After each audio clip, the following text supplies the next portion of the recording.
Welcome to Dreamland. This is a pre-recorded, previously broadcast program. In the human experience, not easily nor neatly put in a box.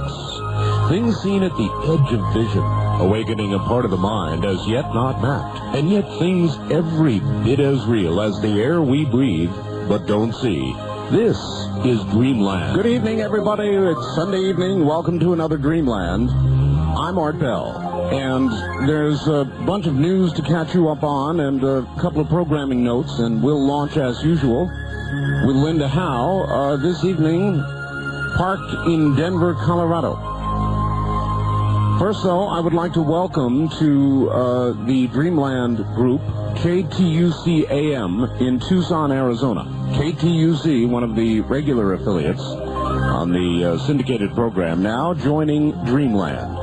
Welcome, Tucson.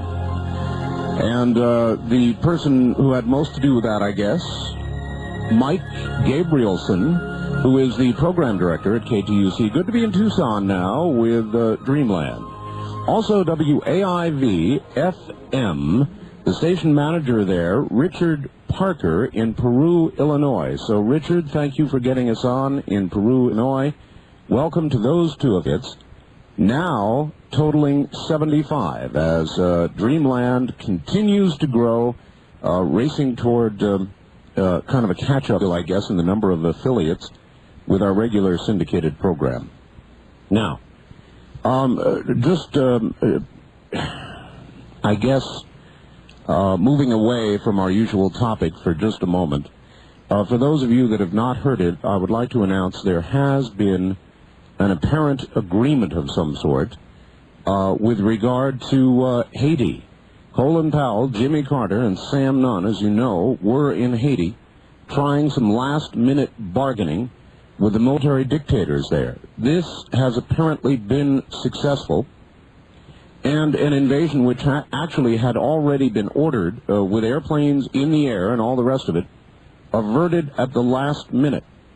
U.S. troops will enter Haiti tomorrow at about noontime under the auspices of UN Resolution 940, and hopefully there will be a peaceful entry into Haiti. Now, that is problematic. The dictators have agreed to step down, but apparently do not necessarily, though they may, leave Haiti. If there is to be violence in Haiti, there may be violence at the announcement of the dictators giving up power. So all of this is news. We will continue to monitor, but there will not be an immediate invasion. There will rather be an orderly entry, they say, of U.S. troops into Haiti later on tomorrow, beginning at about noontime. Most of the national news will be covering that event. That would be noontime, I suppose, East Coast time. So that is the status of Haiti. We will not be going on live at the 11 o'clock hour because of this, and we will be catching you up on it on the regular syndicated program tomorrow. That is breaking news, and I wanted all of you to get it. Now, for Dreamland, let us go all the way to Denver, Colorado. Actually, not as far as we usually go, to find Linda Howe, who's doing who knows what in Denver, but has a report for us. So, Linda Howe, good evening to you. Hi, Art. Hi. I'm glad to hear that a nonviolent solution appears to be in the works for Haiti. That is good news. So it would seem, Linda, yes. And I am in Colorado, where I spoke at the International Forum on New Science in Fort Collins this weekend. Subjects range from healing and free energy research to unexplained phenomena, including crop circles, animal mutilations, and the human abduction syndrome. Many people were talking about the question, what evidence is there that human abduction involves physical non-human entities from some unknown origin instead of mental hallucinations? And the fact is, and has been reported by several human abduction research in the last 2 or 3 years, is that 1 out of 4 people in the abduction syndrome remember full conscious encounters with non-human beings.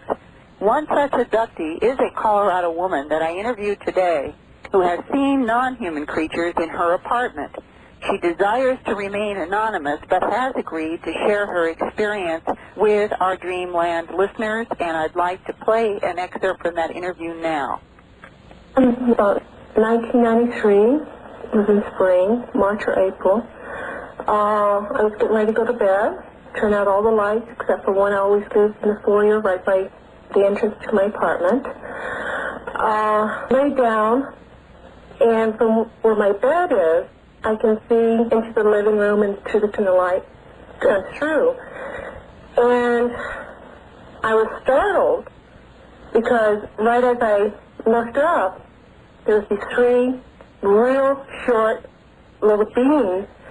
There was a door to my bedroom that was open, and these beings were so small, the top of their heads just went to, like, the door handle. About 3 feet. With that, they looked like babies. And I'm thinking, my God, these look like little white babies. And I didn't see the eyes of the face. The minute I saw them, I couldn't move. You know, I keep the gun by my bed and everything. I couldn't even put my arm outside the bed to grab it. I mean, I was just startled. If my mom had appeared in my bedroom, I still would have been startled that time of night.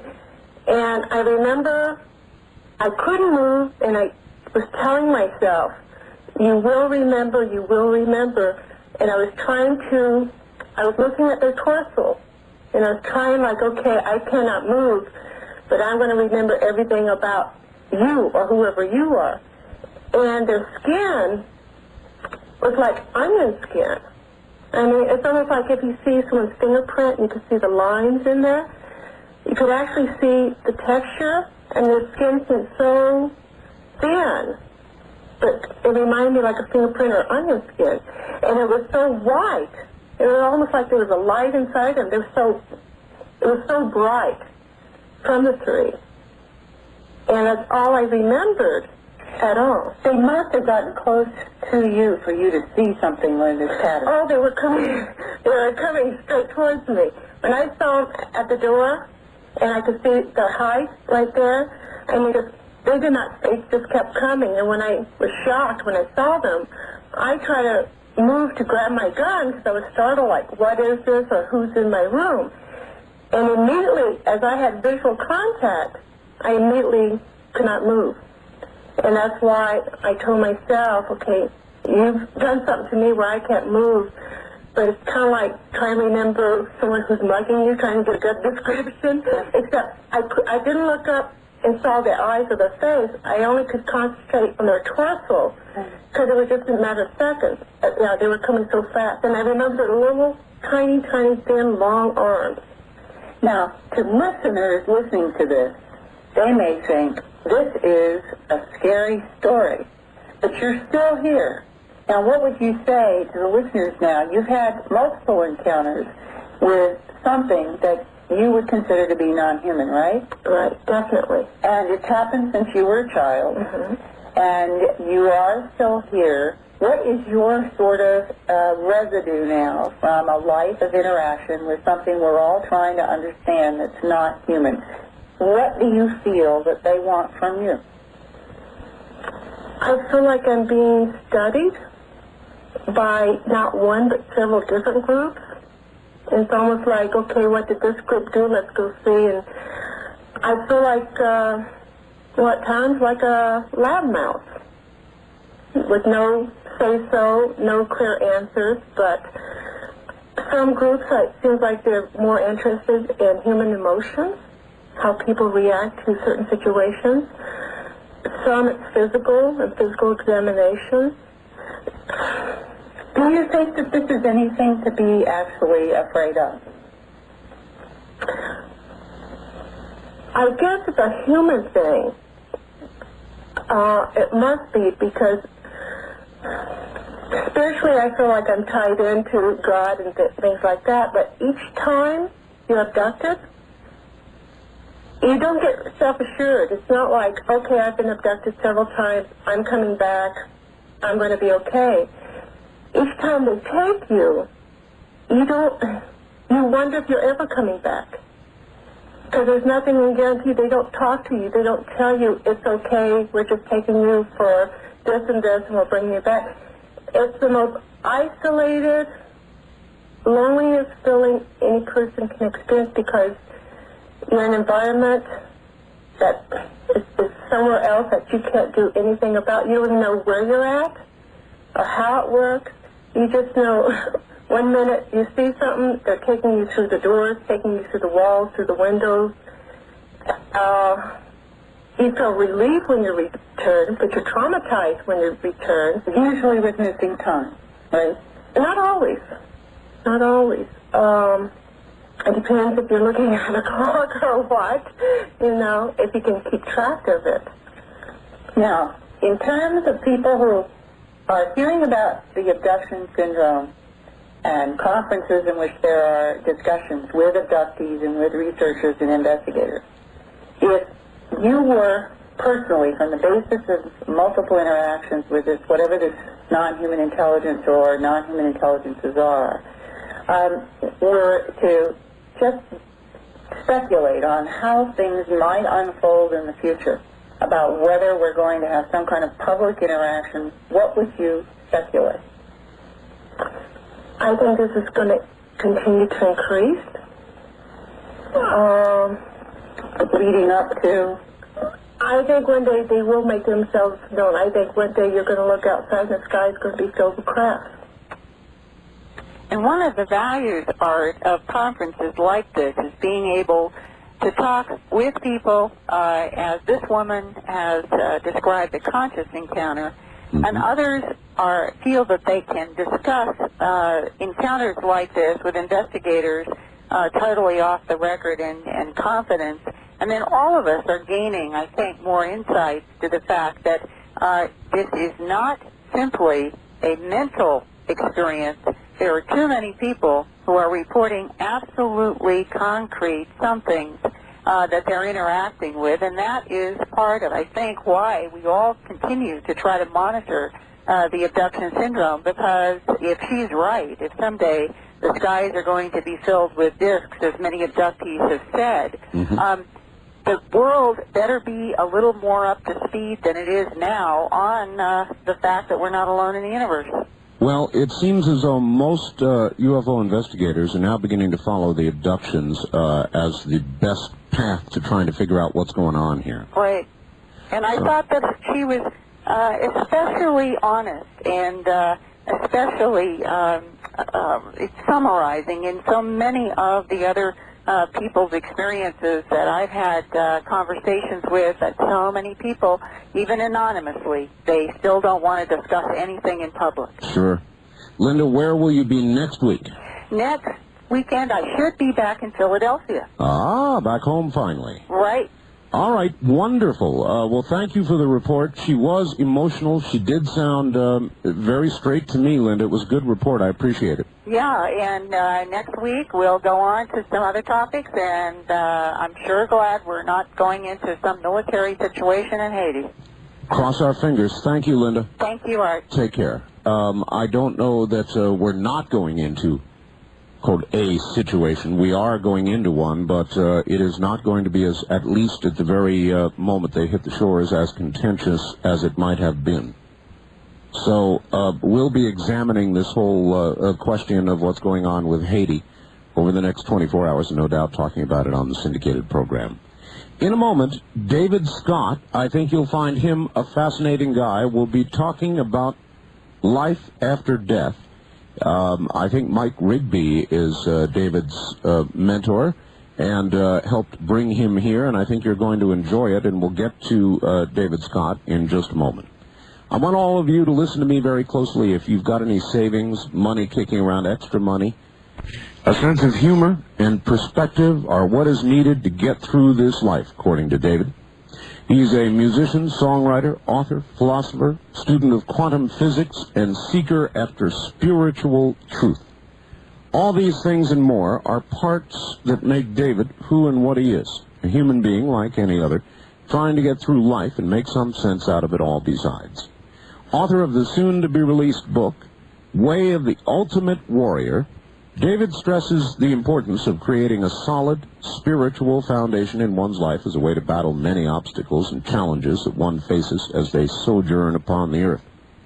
Understanding the varying degrees of spirituality and beliefs of others, David focuses on principles that will surely assist anyone desiring to create their own heaven on earth, while all around them there is chaos.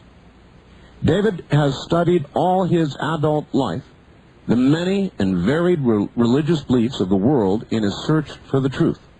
He has learned there is a common link between all of them, the reality of the spirit of man. He has learned, too, that spirituality and science are now beginning to merge together in quantum physics. His studies in the field have confirmed his belief the universe is not an accident, that there is an intelligent design behind it. His studies at Brigham Young University were heavy on music, philosophy, and religion. Not content with the rigid environment found within a university setting, David set off on his own to explore this life, to discover the truth to be found in it. He was not disappointed in his search. He said, quote, "I haven't found or learned all there is to know and learned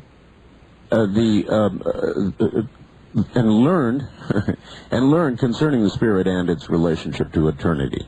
But I have learned for sure that we continue to live after this life, and that this life really isn't what it appears to be. There is definitely something going on bigger than we can possibly imagine." Because of David's understanding regarding the spiritual nature of life, Mike Rigby, publisher of the popular book Life in the Unseen World, and a guest here, asked that he share the story behind his newest release, Heavenly Ways of Earth's Graduates, the true story of 3 Allied soldiers killed in World War I who were actually permitted to return and report their experiences and share their insights.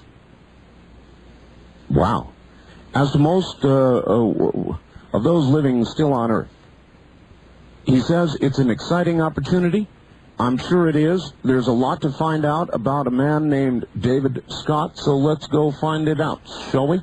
David, welcome to the program. Thank you, Art. I'm happy to be here. That's quite an introduction. I'm glad you sent that to me. I was kind of curious about what approach you were going to take, David. You are convinced, are you not, there is a life that follows this one, some sort of consciousness? Oh, yes. There's most certainly a life after this existence here on Earth.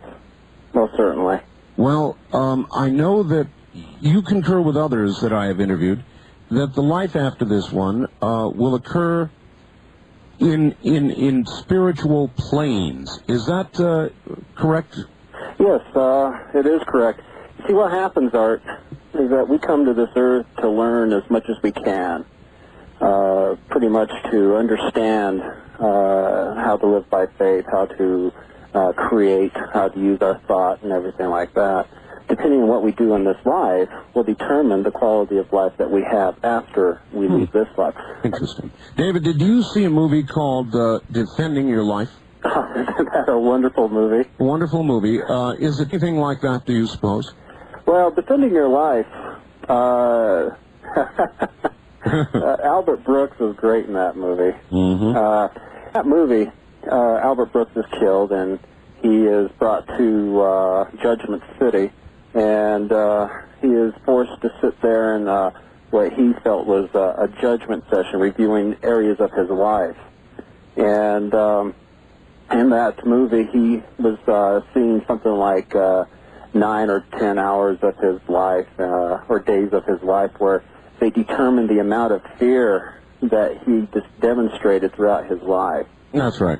And in the course of the movie, certain principles came out that much in your life has to do with how you relate to fear, how you react to certain situations, and what you do to overcome that fear. And that, in a certain way, is true. In other ways, there are other things in there that are purely theatrical. Of course. But, I mean, you could almost describe where he was in that movie as a spiritual plane or Absolutely. a middle ground of some kind, and is that what you feature we will go to? Well, we go to, it all depends, Art. When you die, you'll, for instance, I guess everyone's now familiar with Betty Eadie's book, Embraced by the Light. Absolutely. And she experienced the opportunity to go to a plane of existence that is far higher than what others have described in their experiences. She says she actually met Christ and was permitted to tour around the universe, so to speak, and see all the creations of God. And in that setting there, she was able to, as she called it, a life review, where she not, and this is the interesting thing that I thought was fascinating, because it's just not her that was relating this story about the life review. It was many others where she said that not only does she have the opportunity to see her life, but she had the opportunity to view it from the perspective of the individual that she was relating with at the time. For instance, if you hurt someone's feelings, not only were you able to see you hurting that person's feelings, but you were also able to feel how that person felt when their feelings were hurt. So we will be exposed to ourselves. That is, it's going to be some sort of mirror of review of what we have done. We're going to see, it's going to be called to our attention everything we've ever said, everything we've ever thought, everything we ever did in life. There are no secrets hidden. Wow. All right, David, we're at the bottom of the hour, so rest for a moment. We'll come back and get much deeper into this. Okay. All right, David Scott is my guest from, I believe, I guess up in the Salt Lake City area. And we're talking about life after death, what it's going to be like, what's up there, what we can expect.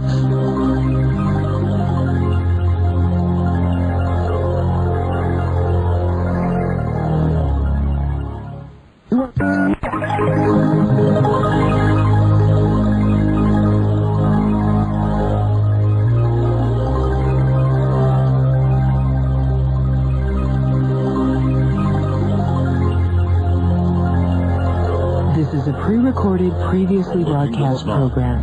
You're hearing Dreamland with Art Bell.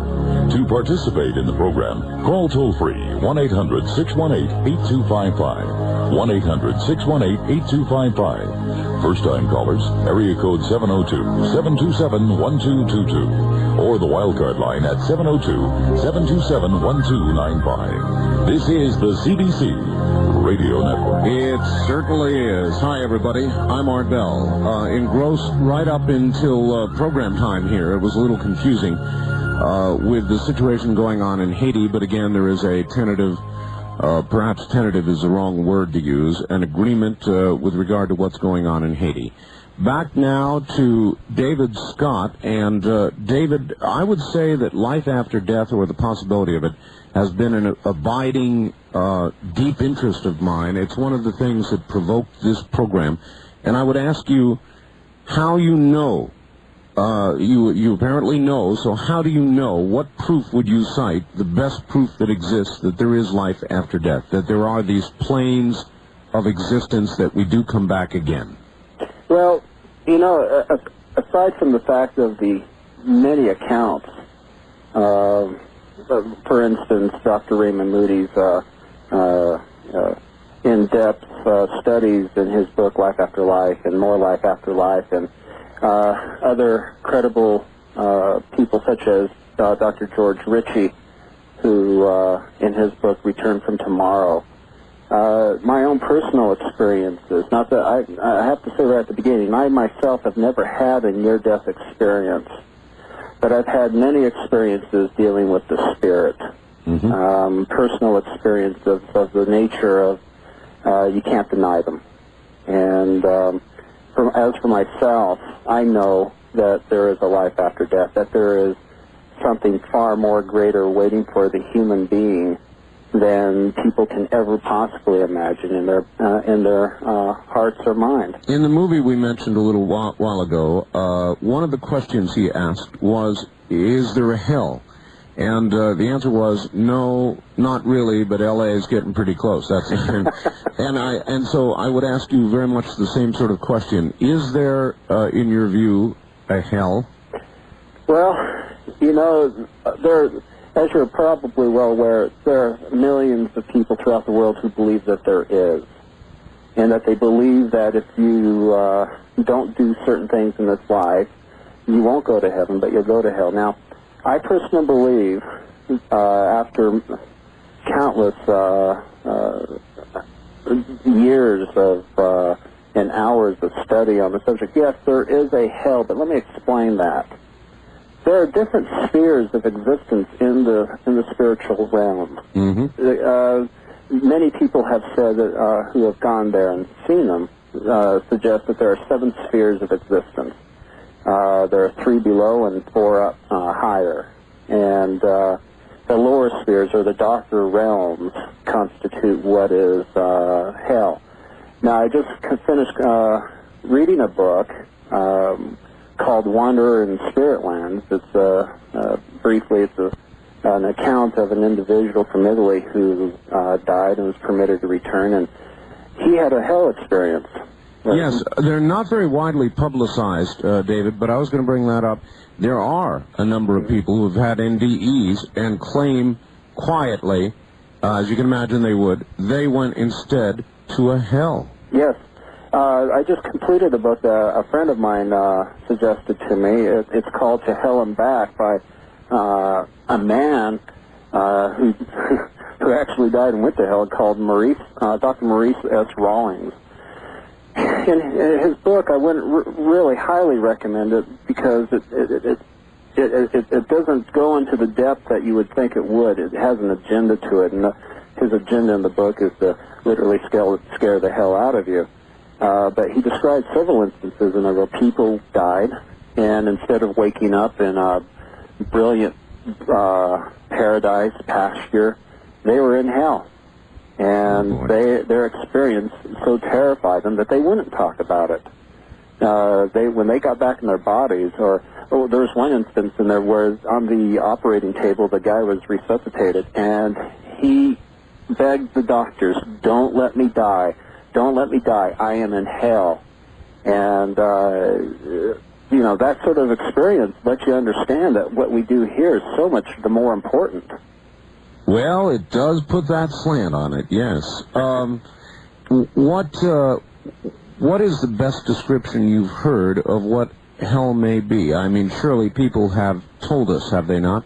Well, from what I've been able to gather was that hell is a very dark land, and there's, just as there are several levels of the upper realms, there are several levels of the darker realms. Darker realms. Mm. And the book I just mentioned, Wanderer in Spirit Lands, he describes having gone to the darker realms, but there were still realms below him. And he said that there was literally a ring of fire around the lowest realm. Fire.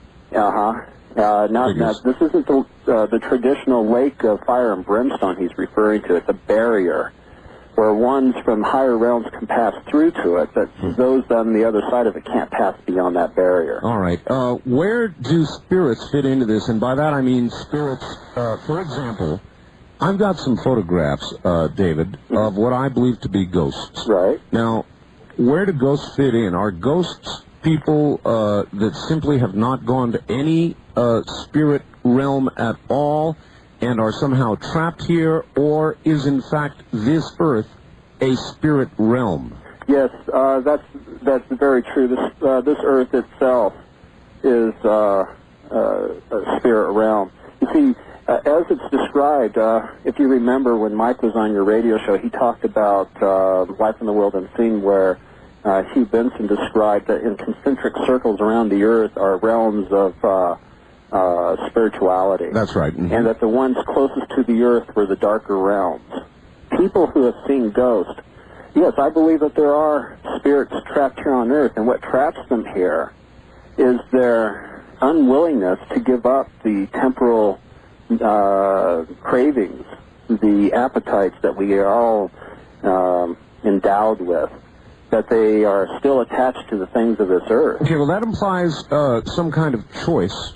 Yes. And a lot of ghost stories and spirit stories seem connected to people who die violently, or people who die at a very bad moment and have unrequited love, or some tremendously emotionally important thing that was going on when they died. Right. And this is very true. Many people who do die of a violent nature, let's say they were murdered, they're so full of rage that that someone would actually take their life, that their entire being is filled with revenge. And they will do whatever. And let me say here, Art, it's very possible for a spirit to interfere with your life. A spirit from the darker realms is quite capable of interfering with your life. Without your ongoing knowledge that that is occurring? I mean, you're just sitting there saying, God, I've really had some bad luck here in life. And it's very possible. Now, you see, again, though, I have to say here that if you are being challenged by a spirit from a dark realm, it's because of your choices that you've made. If you're so focused on spiritual matters, and if you pursue a spiritual path, you're protected from these things yourself by your own will, you see.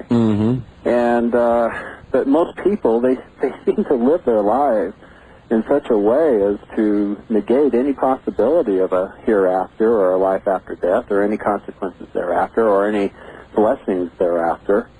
And we merrily go along with the flow. David, let me ask you about the nature of the soul, since it is apparently the thing that traverses from one existence to another, I guess. Is it? Yes. Yes, it is.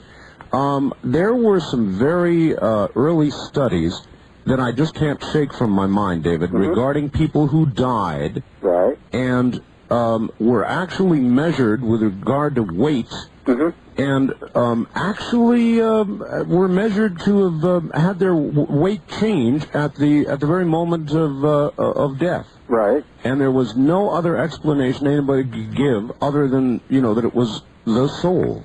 Yes. The spirit, people have, it's essential to understand that spirit is matter. It's a refined form of matter, but matter nevertheless. Is matter in the sense it is energy? Well, energy is matter, matter is energy, Yes. But the thing is that the soul, the spirit, is actually a refined matter, and it vibrates at a higher frequency than your physical body. If you consider everything around you is one huge vibration. Everything in the universe vibrates at some sort of level. And as I've discovered, and as are related in Life in the World Unseen and Heavenly Ways of Earth's Graduates, they talk a great deal about the vibrational level of an individual. And so, yes, when a spirit leaves the body, you're actually losing matter from the body. So, yes, I would say it could be measured. That's remarkable. Hold that thought, David. I'll come right back to you. That's 1-8. Back now to David Scott.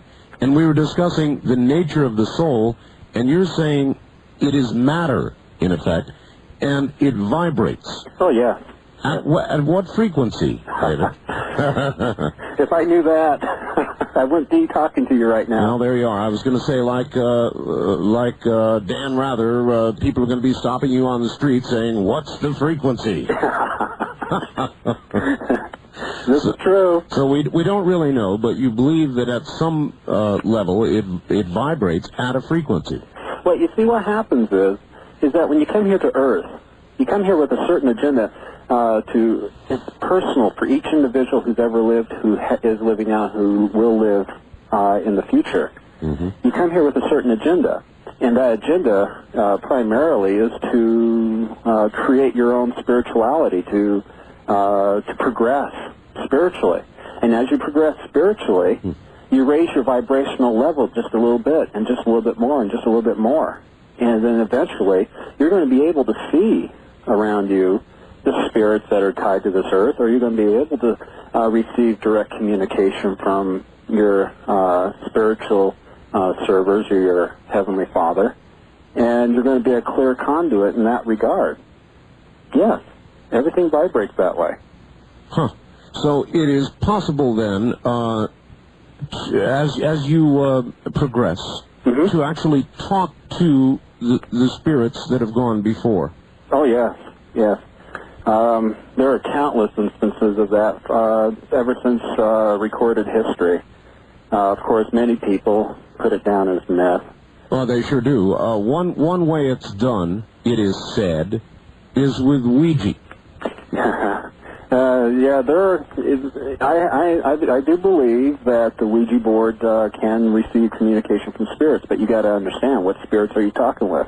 Well, I don't know if it's a Ouija board or just the fact that people are sitting down and actually trying to communicate with spirits. Right. And so you think they do? Well, maybe it all depends. Is it through the course of their own will? Are they moving that little triangle around the board?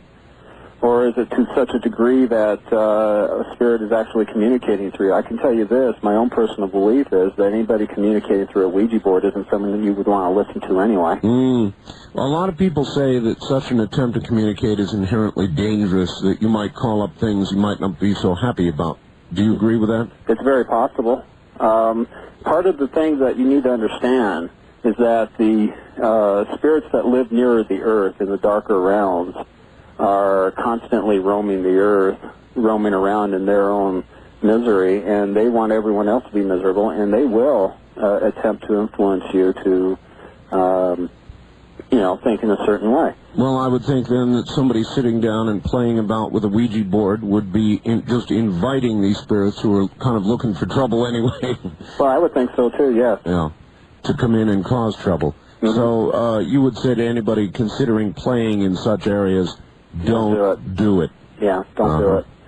You see, the thing is, you got to remember that if a spirit is tied to this earth, his vibrational rate is just a little bit higher than yours, and which means it's easier to bridge the gap.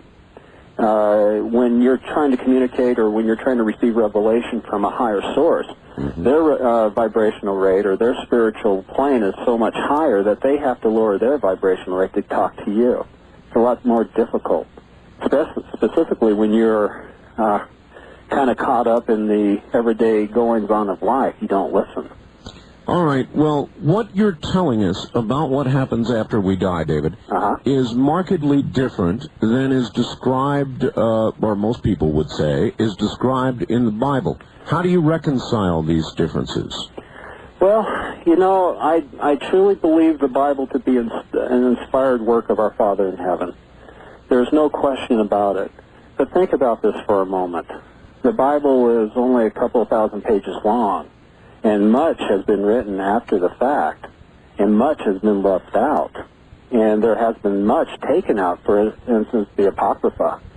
And so there's much spiritual truth that is out there that isn't dealing with the Bible, which isn't dealt with in the Bible. Now, also, too, the Bible was specifically written for one purpose, and that was to teach the gospel of Jesus Christ.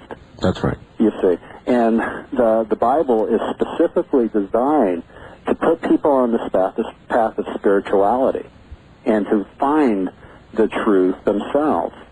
Anything I'm telling you, Art, you can find out for yourself. There's nothing I'm saying that you can't go out and find out for yourself. Would you describe what you believe and the avenues you pursue as kind of a new wavy sort of thing? A new age type of thing? New age, yeah. Geez, I have a real problem with that. Yes, new age philosophy and new age thought is truly the popular thing now. And specifically, it's popular for people who want to justify, I'm trying to say this in a nice way, trying to justify their current lifestyle. Instead of calling on their Heavenly Father, they call on the universal intelligence. Instead of following after one perfect man, they say, you create your own reality, and everyone, there are great teachers throughout the world, Buddha, Gandhi, you know, all these things. So it's interesting. Then you accept some New Age philosophy, but you don't embrace it to the exclusion of more traditional beliefs. You mix them together, sort of. Well, see, the thing is that New Age philosophy, there is some truth in New Age philosophy. There's no question about it. There is a life after death. There is spiritual planes of existence of all those avenues. There are people on this earth that can communicate with spirit who have passed on. And there's active communication going on between the spirit world and people. There's thousands, if not millions, of people throughout the world who have had some spiritual experience with someone from beyond our current existence. I'll tell you what I believe right now, so there's absolutely no confusion in the minds of anyone. The God is the God of the Bible. That's right, and Jesus is the Christ, the only way to the Father. All right. Well, then back to the mechanics, because that's what I find absolutely fascinating, these different spiritual planes. Is there any way that a person can know what spiritual plane they are destined for, or anything about their next life, or for that matter, their past lives, before they die? Well, yes, and I don't know. Yes, you can know what you can expect when you die. And you can know at this very instant. What are your thoughts right now? What's your true desire in your heart this very moment? And if you know what that is, then you pretty much have a good idea of what kind of plane of existence you can experience if you were to die at this moment. Well, I don't know, David. If I do that, I'm going to be honest with you, I've done things in my life that I'm not proud of, that I worry may be held against me in some Judgment City-like place. If I'm forced to even review all of my own actions, I'm not so sure. You know, I have my doubts. I've been okay, but then again, maybe I haven't. Well, did you learn from your experiences? Did they make you a better person? That's the question that needs to be asked. Also, too, and this is something that I find absolutely astonishing to me, people seem to think that Father is sitting up there with a baseball bat, just waiting for Art to screw up one time, and he's going to bop you one, bud. Yeah, that's right. You know, and they worship Father not because they love him, but because they fear what's going to happen if they don't. And the thing is here is that everything that happens in this life, every minor detail, is for your own benefit. You see, Father doesn't see the sin. He sees what the benefit of the sin is going to create. You see, he also sees that there is going to be an opportunity for you to grow from it. Everything is good in the sense that you're going to learn from it eventually and progress higher. When you put your hand on a hot stove, that was a bonehead thing to do, but you're never going to do it again. Well, right. But you say this on the one hand, but on the other hand, you say, well, there are planes that equate to hell. Right. So it's as though, on the one hand, there's forgiveness, but maybe there isn't. I mean, maybe in a sense, if you've not been good, you're headed to a lower plane. But what if I told you Father had absolutely nothing to do with that choice? Well, then I'd wonder, David. I really would, because I would think that would be the realm of, the person that does see over those things. The wonderful thing is that he's given us free choice. He's given us the right to choose whatever it is we want to do with our lives here.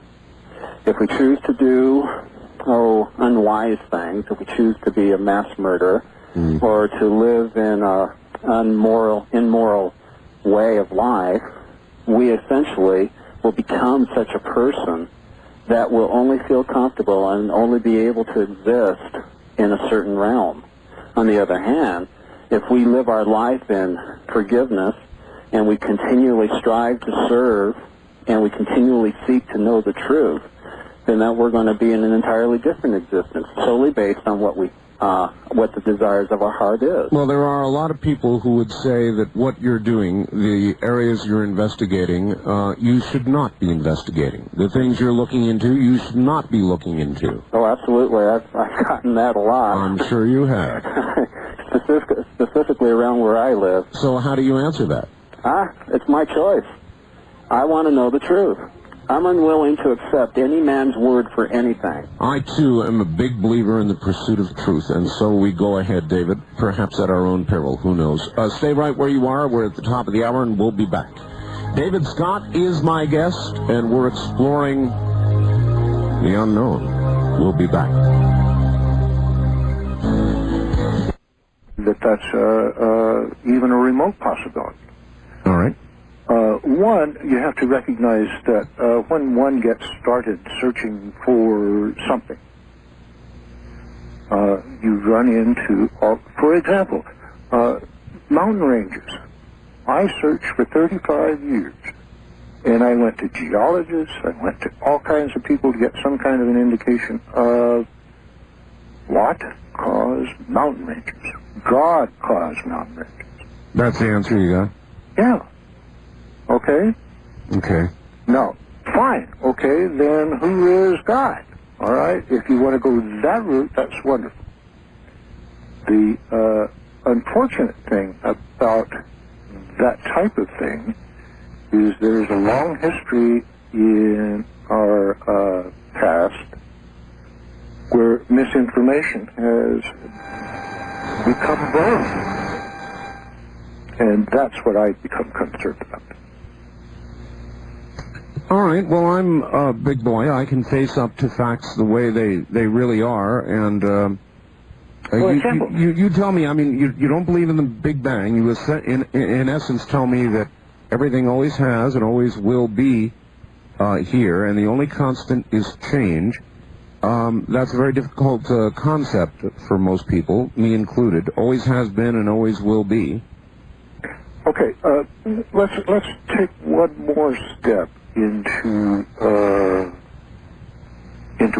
what we mean by there's no by change. All right. All right. We know for a fact now the Hubble.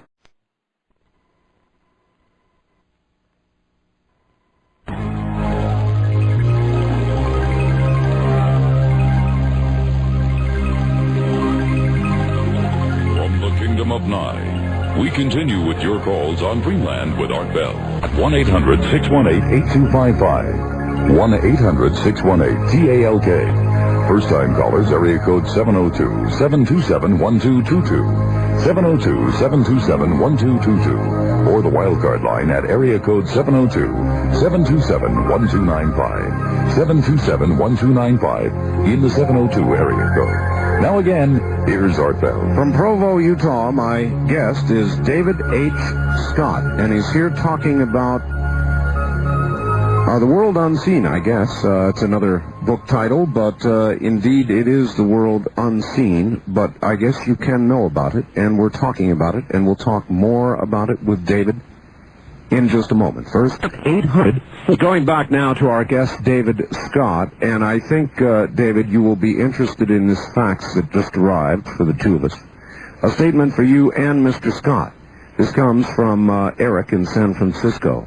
My mother recently passed away with cancer, and she was definitely conscious right up until the last minute, was not on any medications, and she kept saying, quote, "They're trying to get me to come across the ridge." And she would say, quote, "But I'm not ready yet," end quote. She left this world so peacefully with a smile on her face that I definitely believe she saw something much better beyond our plane of reality. What do you think of that one, David? Well, you know, that is something that happens quite often. Let me tell you a short story of what happened to me last year. My very closest friend I have ever had on Earth passed away last year. Sorry. He, you know, was the epitome of a Greek god, the picture of hell. Mm-hmm. And he graduated BYU in exercise physiology, had the body to prove it, you know, all that stuff. Sure. Well, he was diagnosed not only with one form of cancer, renal carcinoma, but when they did the MRI, they discovered that it spread to his lymph system and his bones. Oh, boy. And he lingered on for about 7 months after the diagnosis. Well, towards the end, I was sitting in his room, and I was holding his hand, and his father was in the room with us, and and he opened his eyes and looked up in the corner of the room. He says, "Dad, they're here." They're here? Yeah, Dad, they're here. And his dad would say, "Who's here, Roger? Who's there?" And all Roger would say is, "They're there. They're here now." And he closed his eyes and went back to sleep.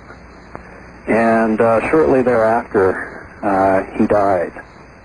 So yes, I do know that, see, as one becomes closer to dissolution or to death, the thinner the veil becomes. And the more that you're going to be able to, you see, your spirit is partly here and it's partly there. Mm-hmm. And sooner or later, it's just going to just float out of the body and be taken on to wherever it goes after it's died, or after death. Let's explore for a second near-death experiences, because, which I guess we're doing. But there was a show on that I can't shake from my mind, and I can't even recall what program it was. It may have been 60 Minutes or, 2020, or a program like that. Uh-huh. And they interviewed a doctor who had for years been getting near-death experiences in the operating room. Right. I don't know whether you saw this program or not, but the Angels program with Patty Duke. No, I don't know. At any rate, this doctor took a neon sign and put it up above the operating room on a high cabinet where nobody could see it except somebody who would actually literally float up to the ceiling, as so many people have said they do. And I forget, the neon sign could be programmed to say different things, and it said something stupid like when the popsicles bloom in August or something or another. I can't remember what it was, but something that only somebody who had been up to the ceiling in the operating room would be able to see. Nobody has ever come back able to describe what that sign says. I saw the program that you're referring to. Good. I have no answer for you. On the one hand, you could say, well, maybe nothing happened. Maybe they didn't flow out of the bodies. On the other hand, maybe they did flow out of their bodies and came back, and it was such an interesting experience to them, or such a scary experience to them, they didn't want to say anything to anybody. Well, maybe. The other thing that was very important, I thought, in that program was a doctor who said, look, what these people see when they die is to be expected. If you look at the way the brain dies, it dies from the outside moving inward. They see a bright light that gets brighter. That would be expected as the neurons in the brain stop firing and they continue firing inside. The bright center, the bright light, and all the rest of it, it's a normal physical reaction. Right, and that's what some doctors say. Then, on the other hand, in that same program, they interviewed doctors of the same field, psychiatrists, who have died themselves, who have experienced that near-death experience, and refute that. They said that was the most real experience they've ever had in their entire lives. It is true. It could have been a hallucination of a dying brain. So we're back to square one. On the one hand, you have people saying, well, yes, this is a true event. On the other hand, you have physicians, doctors, people in society we highly respect saying, well, this is a hallucination of the brain. That's right. And so I guess it boils all down to, if it happens, it has to happen to you for you to really know for sure, or you live your life by faith. I choose to live my life by faith. Yes, but I choose, and you apparently do as well, to try to pursue the truth. And I wonder, what do you think will be the best avenue, David, to try to prove, though we may never be able to, that there is an existence beyond this one? If you were to choose a single avenue, or even multiple avenues of research, to try to decide for sure whether or not it's true, how would you pursue it? Well, as I have pursued it, which is empirical, relating everything to myself. Of course, you have to gather evidence from other people's experience, but then you have to compare it with what your experience has been in life. If you choose to live your life in such a way as to be open to the possibility that there is a spiritual level of mankind, evidence will be presented to you throughout your lifetime that you are a spiritual being. On the other hand, if you don't believe those things, you're not going to find evidence for it. Sort of like when a physicist tries to determine whether or not light is a wave or a particle. They have experiments that show that light is both a wave and a particle. But now what they're discovering is that when you go into the experiment, you'll find precisely what it is that you're looking for. So one scientist who feels it's a wave will prove that it's a wave. Mm-hmm. And then one scientist who thinks it's a particle will prove that it's a particle. You see. It's just a matter of what you are going into with your personal prejudices or your personal bias. That's the best I can do. All right. Let's go to the telephone, if you wouldn't mind, David, and let's begin to take some questions. This is, if anything, certainly a fascinating, absolutely a fascinating topic. So you up for that? I'm ready. All right, David, here it comes. On the toll-free line, good evening. You're on the air with David Scott. Hello there. Hi. Hi. You're on the air, sir. Turn your radio off. Okay. Yeah, hi. I just tuned in from San Francisco. Yes, sir. I caught a little bit of the show before. Just making sure you're talking about spiritual things, basically. Yes, we are. Right. I've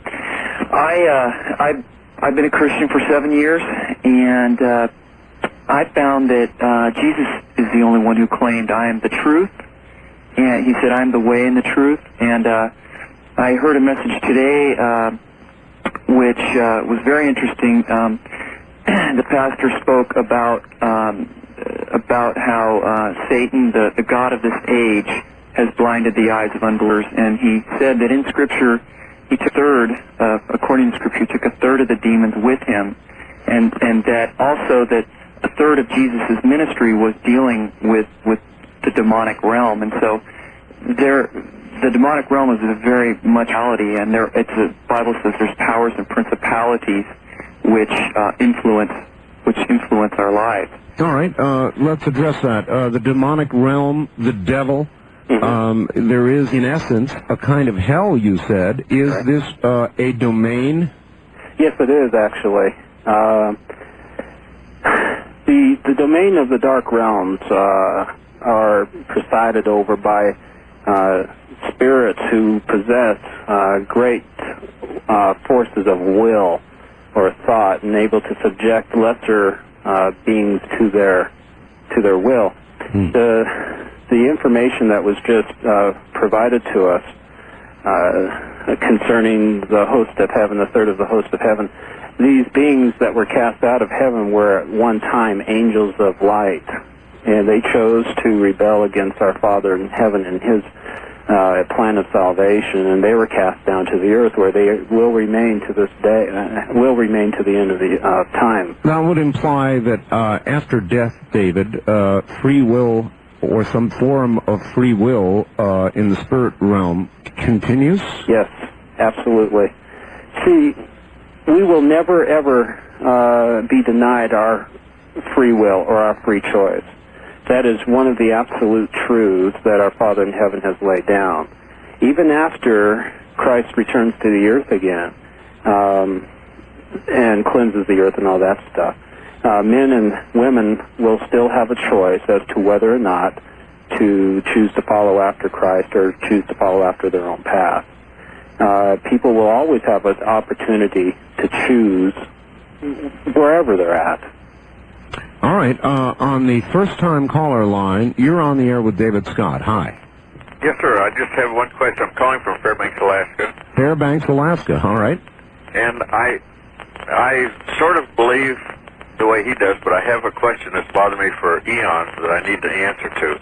And that is, if this is true about we have after life and that we come here to learn, how is it that today there is more people alive on Earth than there was 500 years ago? All right, that's a very good question. Thank you. It's one everybody asks, and I should have asked it myself. The population continues to grow, David. The forecasts are that shortly after the turn of the century, the Earth's population will double. Right. How can this be? Well, you have to understand, Father has a lot of children. There's a lot of people still waiting to come down to this earth for their immortal probation and their time here to grow. it will be thus even more so as the time draws nearer to the second coming of Christ. Well, are these, in essence, fresh souls? I don't know if that's the right term or not, but... Well, are you referring to reincarnation? There's a lot of debate to that. Well, in effect, you have been referring to reincarnation, or if not by that name, then a rose that smells just like it. You have been talking about coming back and proceeding with one's spiritual life and becoming more perfect, and that is, in fact, reincarnation, is it not? Well, I guess from one perspective it is. My definition of reincarnation is where a spirit has lived a life on this earth before, who has died before, and who has been brought back in a rebirth in another body on this earth. Reincarnation sounds like it to me. Yeah, that's what it sounds like to me too. As far as reincarnation is concerned, now there. Well, I want to circle back to the Fairbanks man's question. In other words, if that is the ensuing process, and you seem to confirm that it is, then are these, in essence, fresh souls that have not been on the earth plane previously? Well, you know, I hesitate to answer that question specifically, but I'll attempt to do so in a way that will satisfy the common interest. I have a personal belief that we have opportunities to continue to experience life to the degree where we have accomplished what we came here for. The books that I've mentioned, Life in the World Unseen, Heavenly Ways of Earth's Graduates, they both say that reincarnation is in fact a legitimate way of growth, that we do have multiple opportunities to come back here, but it's through the grace of God to determine whether or not that spirit will have the opportunity to do so. For instance, if they were deprived of their full existence here in a murder or a bad accident or whatever. All right. Okay, well, that says we come back. It doesn't address the question of the ballooning population. In other words, are these new souls? Are these souls that have been elsewhere, been on standby, been in other lives, other civilizations prior to this one? Where are they all coming from is the question. Well, we all have existed before we even came to this earth, long before this earth was even created. We have existed with our Heavenly Father in His kingdom long before this earth was created. So yes, there are souls still waiting to come to this earth. Some have been reserved to come to this earth in this day and time because they are such powerful spirits, and that they will be used to guide others to the truth. All right, on the wild card line, you're on the air with David Scott. Good evening. How you doing? Amazed I got through in some ways, but then again, it didn't. My name is Michael, and I'm calling because I could be Jesus Christ reincarnated, but I'm not putting the world on my shoulders, people. It's your responsibility. Basically, anything you want to ask, the guy put it very, very good to you, you know, on your show. That was excellent. A1 plus for that.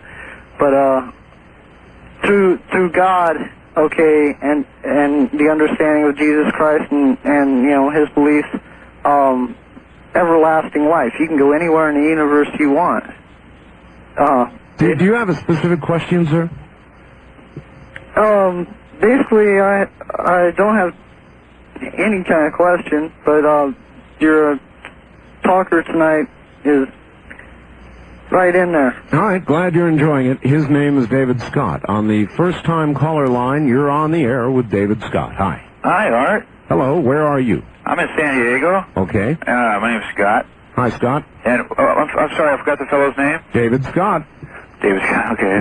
Hi, David. The question you just got posed to you. Yes, Scott. I think when I think about that, I think that perhaps we have concurrent. You know, because if it keeps going like it is, there'll basically be unlimited number of souls on the planet. I think there's concurrent lives here.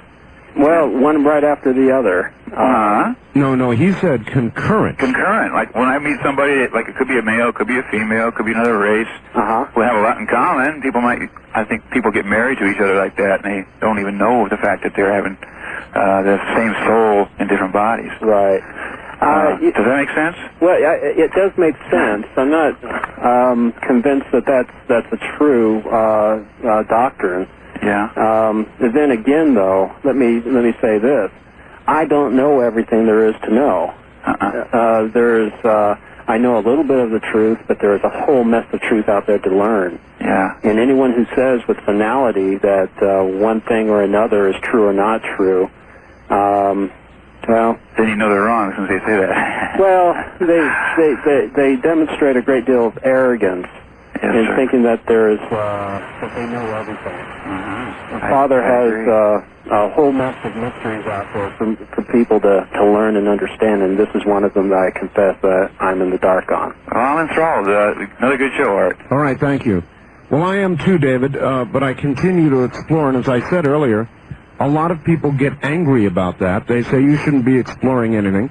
It is all written in that book, and while I don't want to turn this into a religious show on this topic, it's impossible not to brush up against religion. Right. And they get angry, they get frustrated, they say you're going into areas you shouldn't be going into. Mm-hmm. You should stay away from this for your own good. But nevertheless, David, here we are, and we'll do more of it in a moment. Stay right there.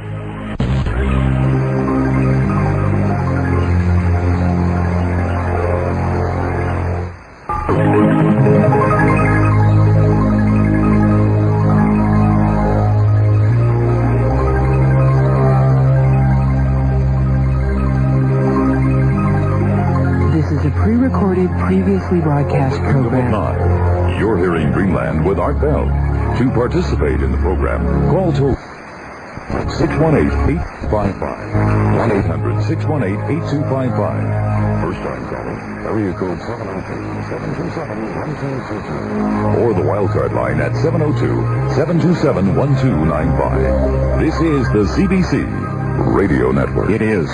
Good evening. I'm Art Bell. My guest is David Scott, and we're talking about life after death, if there is one, kind of exploring what it might be like and what it's really all about. And it's one of the central questions, I guess, most humans strive to answer. And we're going to get back to David in just a moment, and I've got outside the body and exactly what it is. North American Trading sells gold. Progression.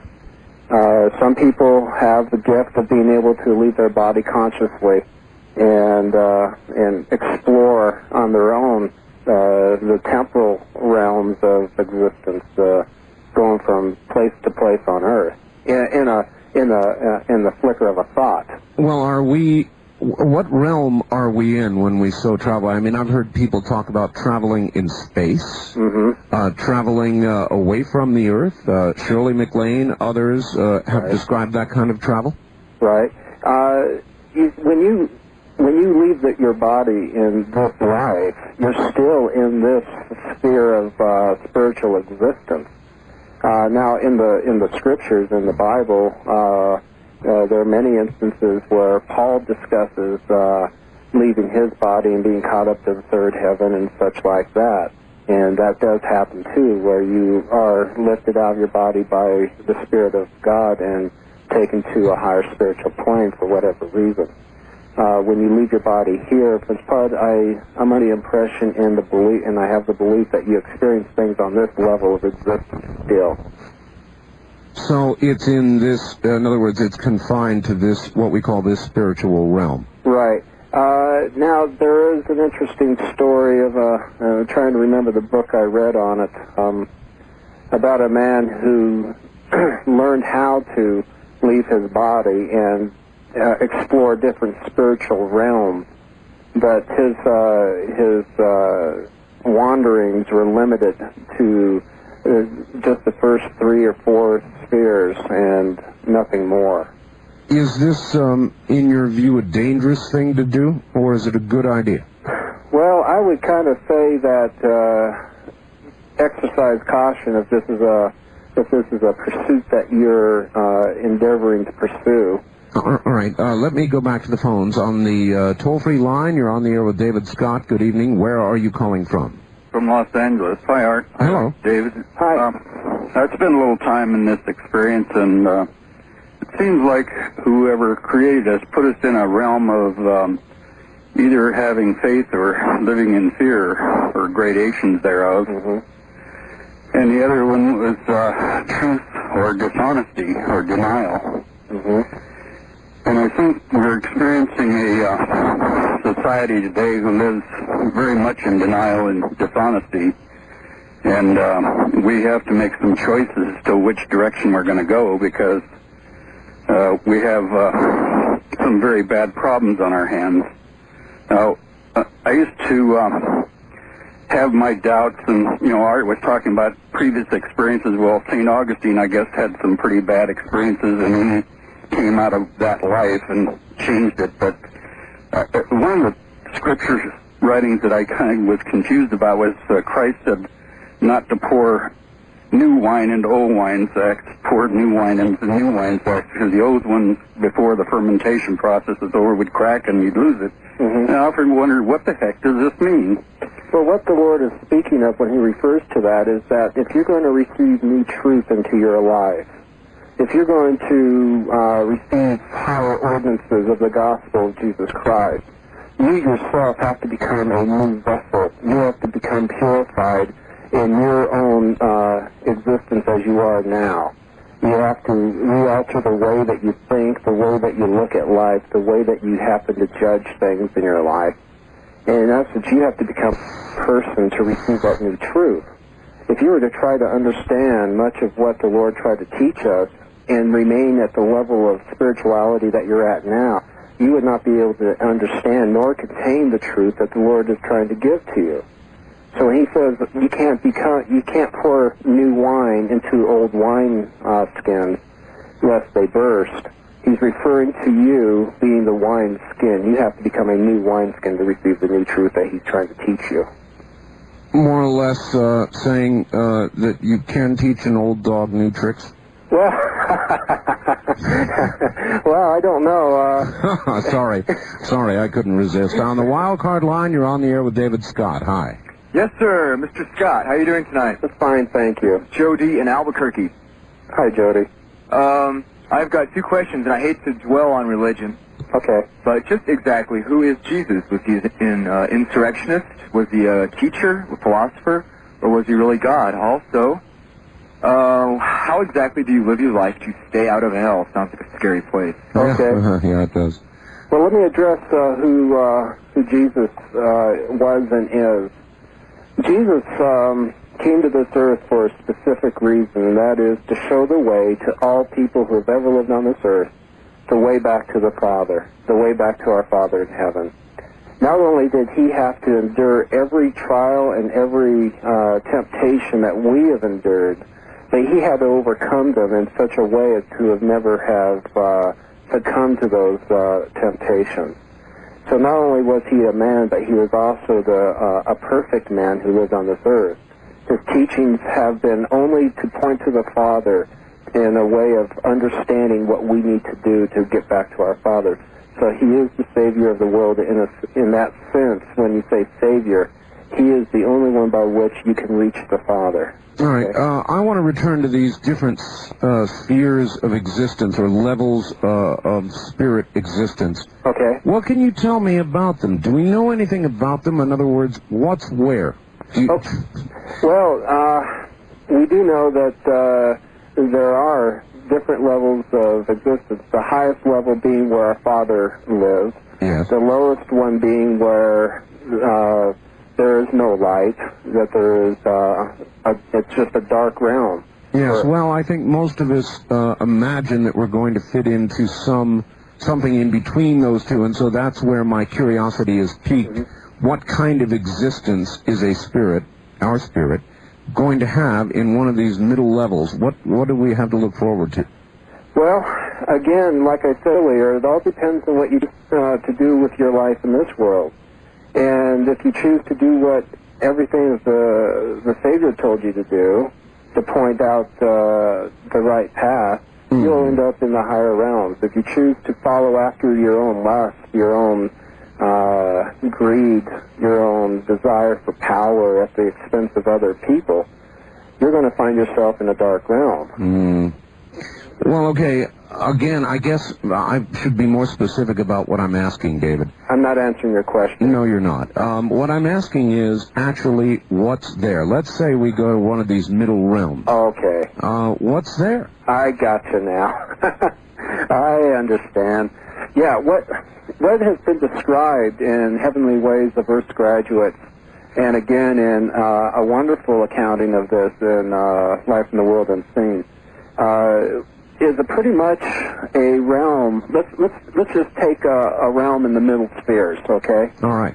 That realm is pretty much described as one that has halls of learning. It is a realm of light.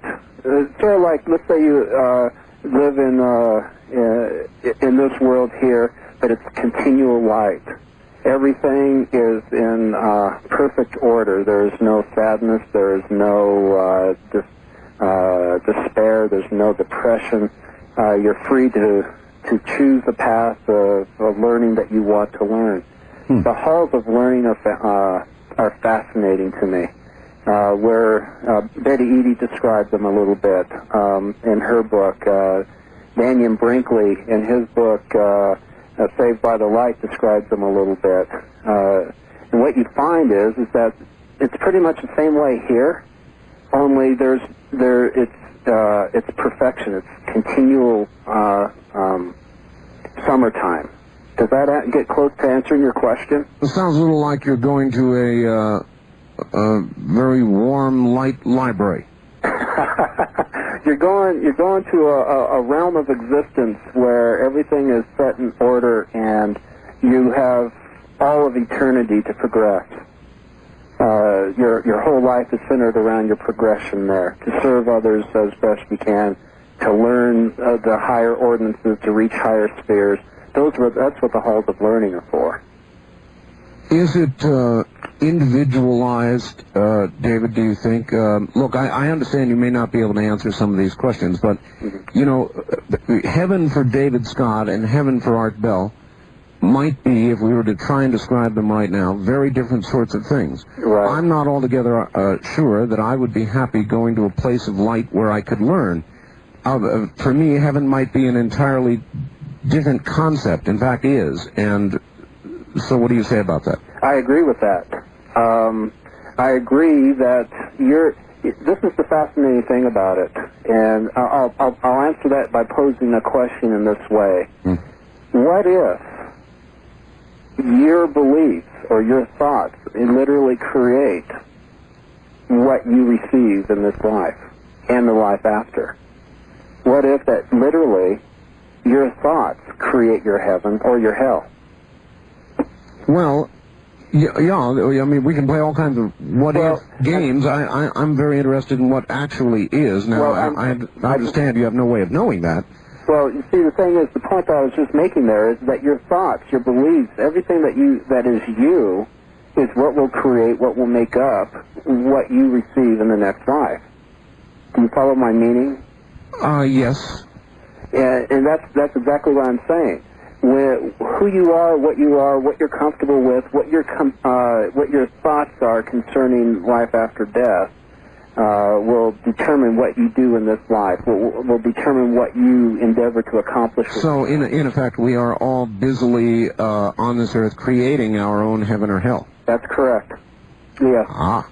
On the toll-free line, you're on the air with David Scott. Hi, where are you calling from, please? This is Fritz from Phoenix. Hi, Fritz. As man progresses in his evolution and grows up, it becomes now easier and easier to grasp the old question, David.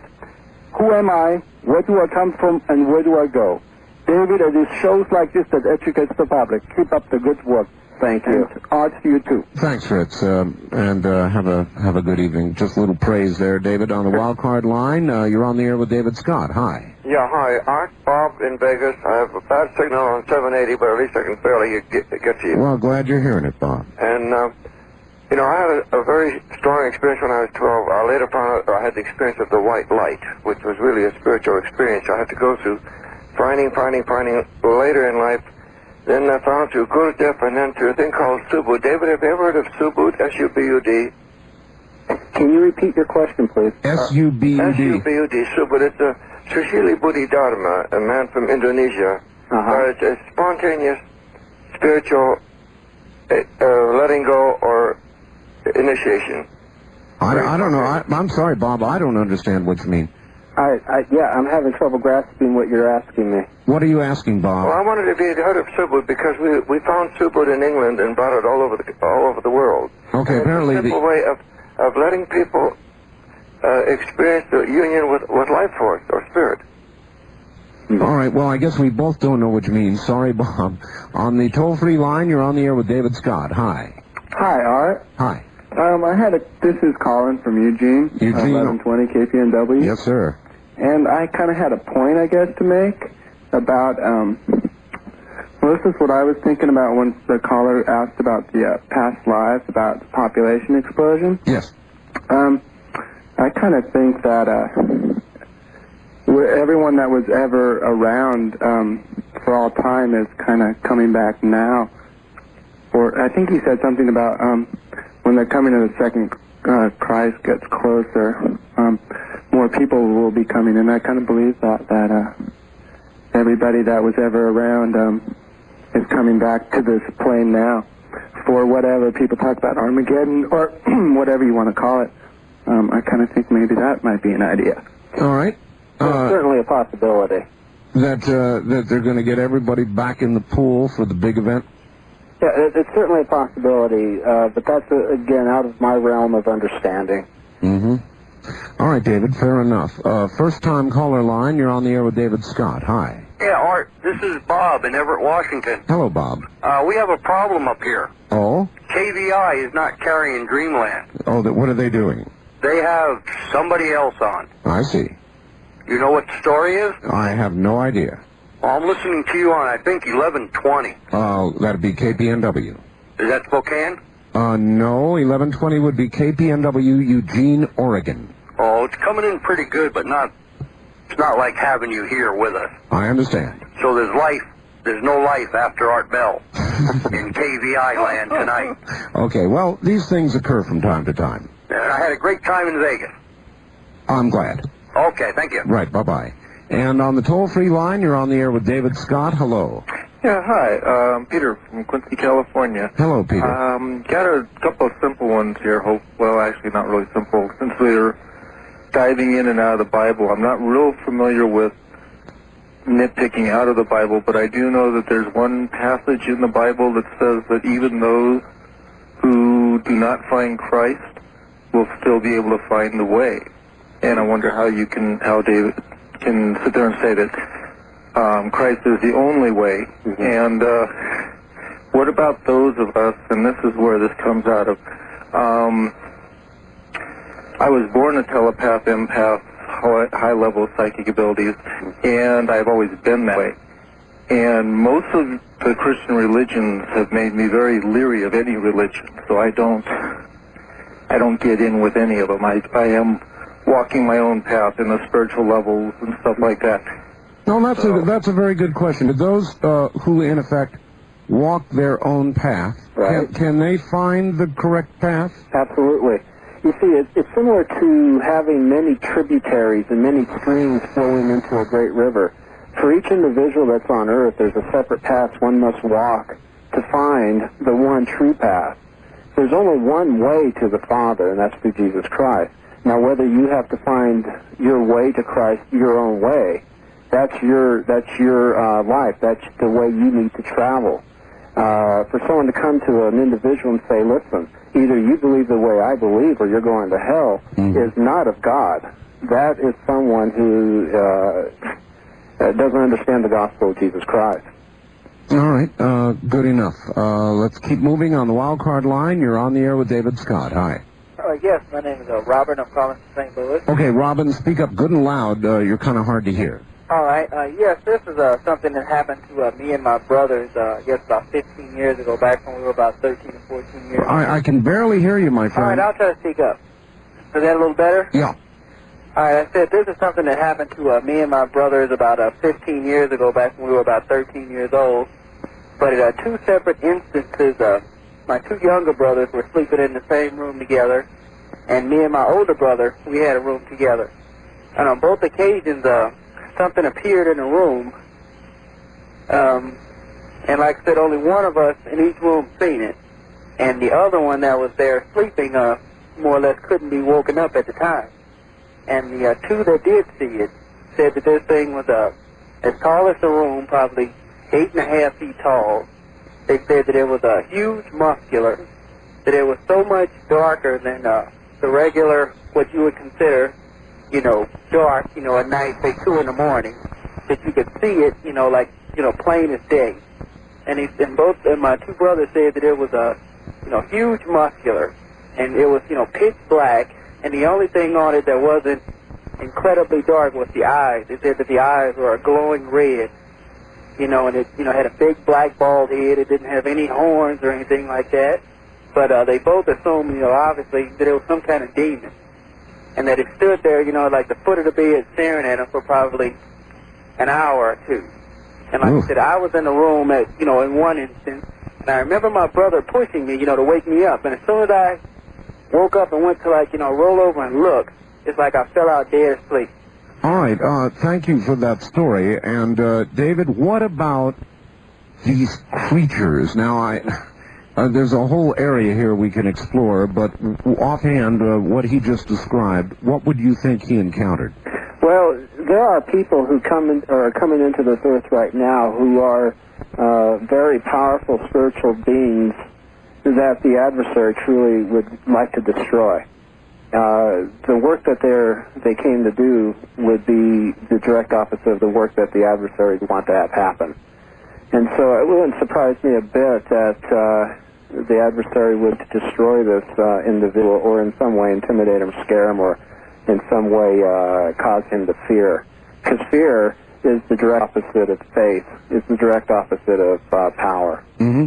That's like a discussion we were having a little while ago about choices that you must make, and faith is one, and I guess fear is the result of not making the first choice. That's correct. All right, on the wild card line, you're on the air with David Scott. Hi. Hi, this is Darren from Santa Barbara and Diane from Reamstown. Yes. Is your guest saying that you have to be a Christian in order to go to heaven? That's a good question. Is that what you're saying, David? No, I'm not. I'm not saying that at all. There are many people, thousands, if not millions of people who have lived on this earth who have never known or accepted Christ as their personal Savior. Now, I know that there's many fundamentalists out there who would disagree with me on this. Oh, yes. But you see, the thing is, simply this. Our Father in heaven loves all his children. Like an atheist or a theosophist? It doesn't matter. If that person lived his life in such a way on this earth as to warrant a certain kingdom or a certain inheritance in this life, he will receive that inheritance no matter what he believes. Now, let me say this. There are certain ordinances and things like that will only people who receive those ordinances will receive the highest kingdom or the highest sphere. But that's beyond the scope of this conversation right now. One other thing, I had a Ouija board, and All right, sir, I'm sorry. We're not going to have time for that. We did cover Ouija, but, David, we're right up at the top of the hour, so hang loose a few moments. We'll be back to you. Okay. This is CBC.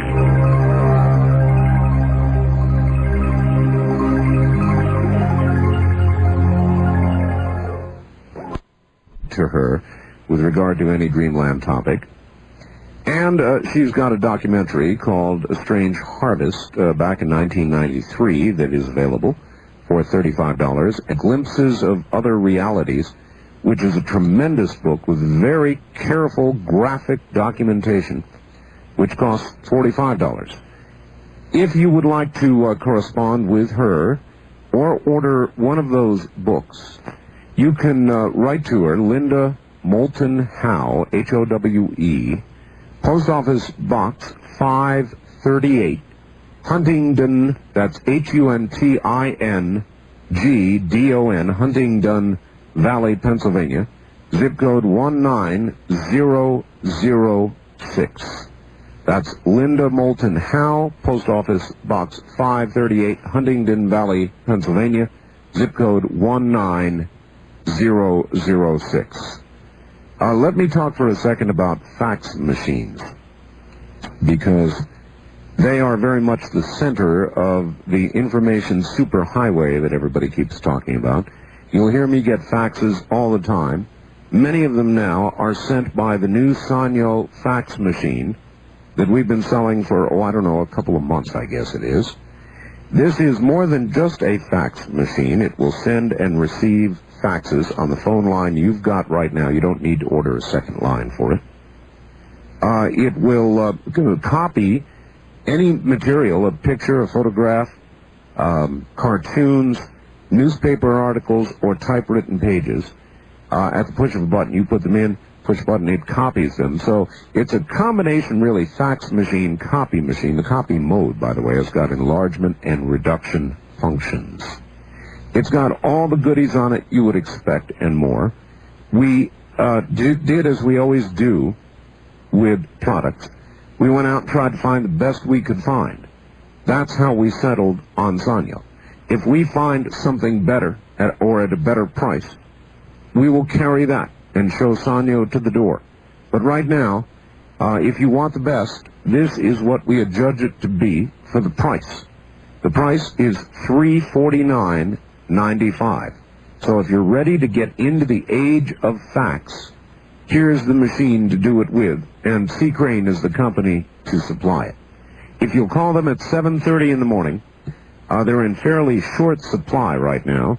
You can get one on the way, and they will, by the way, hand it to you for that price. That includes shipping and handling. The fax machine, the Sanyo, from the C. Crane Company, 1-800-522-8863. That's 1-800-522-8863. The C. Crane Company. Do you remember the time when you could take a penny to the corner grocery store and be able to buy a nice piece of candy or maybe even a postcard? Well, of course, today, the convenience stores keep a bowl of pennies on the counter with a sign that says, take one if you need one. Can the dollar be far behind? You really can't buy anything for a penny anymore. In fact, a dollar bill will only buy what a dime would just a few years ago. It's true. The only form of money that still buys everything it used to is gold. Over 100 years ago, an ounce of gold traded for $20. And with it, you could buy a really nice new suit. Today, you can cash in an ounce of gold almost anywhere in the world, and nearly $400 is put in your pocket. It still buys a fine wool suit. Maybe that's why wise conservative people with well-thought-out financial plans are moving back to the money that has a 6,000-year success record, gold. No other financial holding offers the safety, security, and privacy of genuine gold. My friends at North American Trading will be happy to show you how you can own gold in privacy and safety. It's simpler than you might think. Call 1-800-877-9799 today and ask for their free information. Investors have always turned to gold during times of inflation and economic uncertainty. Don't wait till it may be too late. Call 1-800-877-9799. You don't have to be rich to own gold, just smart. Back now to R.W. Whitfield. R.W. says civilizations have come and gone. There has been another one in which flying machines or flight was attained. And R.W., what I wanted to ask you was, that may be so, and I don't rule out that possibility, but if that is so, where's any evidence of it? Any evidence of prior flying machines other than the pyramids? You talked about those.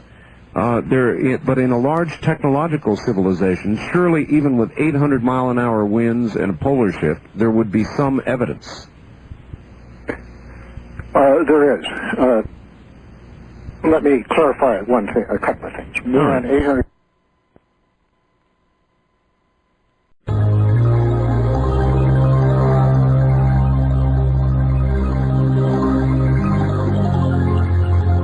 From the Kingdom of Nye, we continue with your calls on Dreamland with Art Bell. Call Art now toll-free at 1-800-618-8255. 1-800-618-TALK. First-time callers, area code 702-727-1222. 702-727-1222. Or the wildcard line at area code 702-727-1295. 727-1295 in the 702 area code. Now again, here's Art Bell. I'm Art Bell. This is Dreamland. We're discussing what may come next, what may lie beyond. And as sort of a necessary part of that discussion, there is some religion without apologies. It is there. It mixes. It's part of the mix, and so you will continue to hear that. Just smart. Back now to my guest, David Scott. And David, one of the other things that we track carefully on this show is UFOs, aliens, all that sort of thing. As with what you've been telling us, in that field, there's an awful lot of evidence that something is here visiting. Something has been here, something is on Earth and continues to visit Earth. Right. Somebody just sent me a fax which asks the following. Were aliens also created by God, or is man God's own unique creation? Oh, no. Father has created worlds unnumbered. We can't even begin to count the number of worlds he's created. And there are other civilizations outside of this world that Father created. Now, Abraham was told of that there are other civilizations, but he was only given an accounting of this world because it was this world that only pertained to him and us. Yes, there are advanced civilizations. What they're composed of or what their purpose is, I don't know. All right. This is from Murray. Ask David, though we may die and live again, what will happen to the Earth? Will the Earth live again? And what will the Earth become as it progresses through its own path to perfection? Does the Earth, in fact, go through a cycle as man does? Oh, absolutely. Oh, really? Yes, everything that Father has created, he created spiritually first. Everything that you can ever imagine has always been created spiritually first. The Earth is in itself going through its own probationary existence. When it has finished with this particular existence, it will then become cleansed and purified and become the home of all the people who inherit the highest realm. This, in essence, will become the highest realm for those spirits who inherit that at the final time. Let me see if I'm getting this right. Are you suggesting that matter has its own spirituality? Yes, it does. Yes. Oh. Yes. Oh. That's something new. And then its own vibration, as does our soul, you said. That's correct.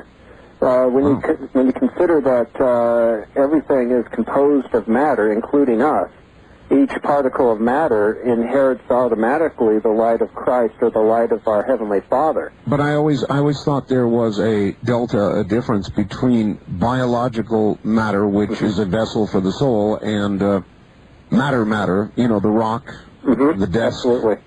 I understand what you're asking. It is quite a stretch, I guess, for most people to believe that matter, such as a rock, has a spirituality to it. So let me say this. It doesn't have the spirituality of a sentient being like you and I, but it is composed of spiritual matter. Does that make sense? Well, it does. It may take me a while to grasp it, and I'm going to think about that. On the toll-free line, you're on the air with David Scott. Hi. Hello there. Yes, hello. Yes, ma'am. Yes, my question is the free will and predestination. I grew up believing in that also, but now the way technology is, we're learning that we're comprised of electrons and chemicals, and like an overabundance of testosterone can make us violent and aggressive. So chemicals really can, I think we're going to find out in the years to come, the chemicals are sort of pushing us towards our own character. And if that's the case, for instance, like in another thing, the environment, like if someone was badly abused or neglected as a child, they're going to grow up in a certain manner and possibly tend to be abusive to others and may be violent. Right. So where is our free will in this? Okay, well, you still have your free will, but I have to be very careful on how I address this question, because when you're speaking to someone who has been violently abused in their lives in some way or another, and to place the expectation of living their life in a normal manner as though they were raised in a perfect environment is unreasonable. On the other hand, though, that individual, whoever they may be, came into this world to learn a certain thing, and that thing may have been that the only way they can learn it is by going through such an experience. And if they grasp the principle or grasp the understanding of their existence here on Earth, they can turn every negative into a positive in their life, and so they have a choice to make. I still don't see where the choice is. You just got finished saying they're brought into this world to learn a certain lesson. Yeah, I have the so same. Therefore, they're programmed. I have the same exact problem. On the one hand, you're saying everything is predestined and they're going to have to learn this lesson. That's the one hand. But the other hand, you're saying there's free choice and they don't have to do it that way. No. There is absolutely no predestination at all. You have certain weaknesses, certain characteristics that you're inherently born with, certain things that you need to learn and understand. Those things certain incidences in your life may be permitted to occur in order for you to have a greater understanding or learn a greater lesson. It's not like you come to this earth and it's already planned out, every experience, everything that's going to happen, as though that it was set in motion, and that's astrology. Well, how about the chemical imbalance and so forth? Like they've tested if you have a high dosage of testosterone, you know, that you do become violent and aggressive. Right. And, you know, if we're all comprised of chemicals, and I don't believe we're all the same, you know, you have varying degrees from one spectrum to the other, that some people come into this world with violence already embedded in them. Oh, absolutely. And we're and then where is their free choice? All right, where are you calling from, ma'am? St. Louis. St. Louis, all right, great. So where is their free choice? They are chemically predestined.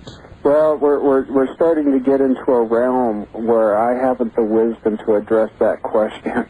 I appreciate your saying that. Surely we cannot know it all, but it is a very good question, isn't it? It's a great question. It's one that the individual who's experiencing that has to find the answer for themselves. All right, David. On the first-time caller line, you're on the air with David Scott. Hi.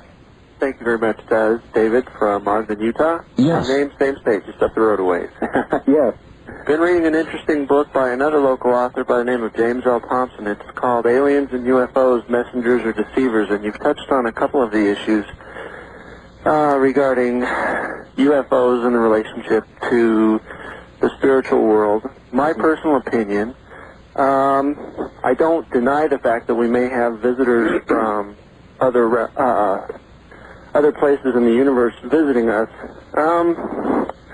But I think where you see a lot of the things with abductions and some of the things interfering with free will, I think you may be seeing manifestations of what you've been calling some of the darker realms, maybe. Could be. I think Paul mentioned Satan as the prince of the power of the air in the book of Ephesians. Mm-hmm. And James Thompson in the book here talks about a Dr. Frank Salisbury who wrote the Utah UFO Display. Mm-hmm. And he talked about an incident that happened back in 1967 in the eastern part of the state where a fourth grade boy announced to his family that a UFO was going to appear over the school the following day at a specific time, and when they asked him how he had found that out, it was through a Ouija board they had been playing with. Mm. So... I'm curious, sir, did it appear? Yes, it did. Yes, it did. Yes, it did. I've had my own personal experiences with death in the family and so forth, and I believe, as your guest does, that spirit is matter. It's more finely, more refined, but it can manipulate matter. I've definitely seen that. My father passed away, and we had some real strange things happen afterwards. I was about 16 at the time, and just things that no one could explain as far as physical things in the house breaking, and he did die unexpectedly at a rather young age, so those may have been some manifestations of some anger or, some rage, like you say. All right. Anyway, thanks for your guest. It's been an interesting show tonight. Oh, yes, indeed it has. Thank you. And while we can't answer all questions, we are here to explore, and we certainly are getting that done anyway. On the wild card line, you're on the air with David Scott. Good evening. Yes, good evening, Art. This is Martin up in Anchorage. Hi, Martin, Anchorage, Alaska. Yeah. This is a real good show. You're touching a lot of different subjects, and all of them I'm interested in. First off, we've talked a lot of times. I'm writing a book on UFOs. I'm a theologian. Oh, yes. I've studied the Bible and other religions, and so we have a lot in common. I also had a near-death experience. I don't know if I've described that to you, Art, but... No, you're not. Go right ahead if you'd like. Sure. It was about 15 years ago, and I won't get into the details, but I was gone for several minutes. My wife called the ambulance, the neighbors came, and I was out of my body looking down on them at the time, and watched my body turn ghost white, and them frantically trying to revive me. And the ambulance pulled up in the front. I could hear the ambulance drivers talking as they came up the steps, and I was up hovering, I would say about 10 feet above my body, around the ceiling. That was my vantage point. To answer your question about why they didn't see the light that the doctor put up, the neon sign, yes, I would say it was because you're not focused on material things like that, Art. You've entered into a spiritual realm. That's a very good answer. Yeah, you're seeing a light that's so much brighter than any neon sign. That would be... And yet, though, sir, people have described the operating room, the revival efforts. Those are things all focused on what's happening, the people, and what's significant. I believe these experiences happen for a reason. The divine creator is doing all of this and wants us to be enlightened as much as we're able to. These little experiments that we do to try to break it down and figure it out intellectually are really insignificant, and he wants us to focus on the spiritual things. All right, that's a very good answer. A very good answer, and it's simply because... Do you accept that, David, as an answer, a reason why people might not see a neon sign? It is simply insignificant and not relevant to what the person is experiencing? Well, I wish I had thought of it. Yeah, very, very good answer. On the wild card line, you're on the air with David Scott. Hi. Oh, I'm sorry. I've gotten the wrong number. All right. Very good. On the toll-free line, you're on the air with David Scott. Good evening. Good evening. Yes, ma'am. You're on the air. Go ahead. Okay. I've been listening to your program. I've listened a couple of times before, but I'm not a regular listener. I think earlier in the show you were talking about is the only way to find God or whatever is through Jesus Christ. I would like to just say that my own, I found an answer that satisfied me through the executive readings, which was that Jesus was the man and that Christ is the power. And the power can be reached through any belief, any faith, whether it be Buddhism, Judaism, Christianity, whatever. That's a very good point. Where are you calling from? I'm calling from Central Point. Central Point, Oregon. All right. KOPE. Yes, David, the same I guess that is, in a way, the way I feel. In other words, as you pointed out, there may be many paths, and spirituality is a path, and it need not be as precisely described in the Bible. But I certainly have a belief in a larger being, and guess I'm satisfied in my own mind and comfortable with my belief, and hopefully that'll get me where I want to go. Well, it will eventually get you to where you want to go, as your caller stated. There are many paths to the one straight and narrow path that's referred to, and each individual is traveling their own path to enlightenment and understanding, and they're the only ones that could find that path for themselves. So those of us who keep our own counsel with regard to our spirituality are not necessarily going down the wrong path, only a different road to the eventual same destination. Is that about right? That's correct. Or to the eventual same conclusion. Okay. Yeah, that's correct. All right, good. On the toll-free line, you're on the air with David Scott. Hi. Hi, David. Hi, Art. Hi. I had a problem with some of the things that David was saying about Father, always associating with Father. I know that's a very Christian concept in terms of certain theologies, but there is the concept of Mother as being sacred. Oh, yes, and you're absolutely correct. Or God without gender association. In fact, higher creative forces really are beyond gender identification. Well, I don't agree with that, but you see, that's the wonderful thing. I don't have to be right. I'm just interested in the truth.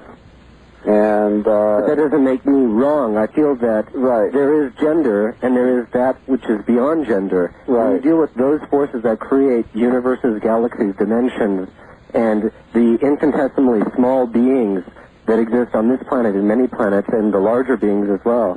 It's an enormous project. I think dividing it by gender and alienating and identifying only with one gender well, you see, limited. Well, I fully understand and appreciate what you're saying. I think, though, that it doesn't really matter.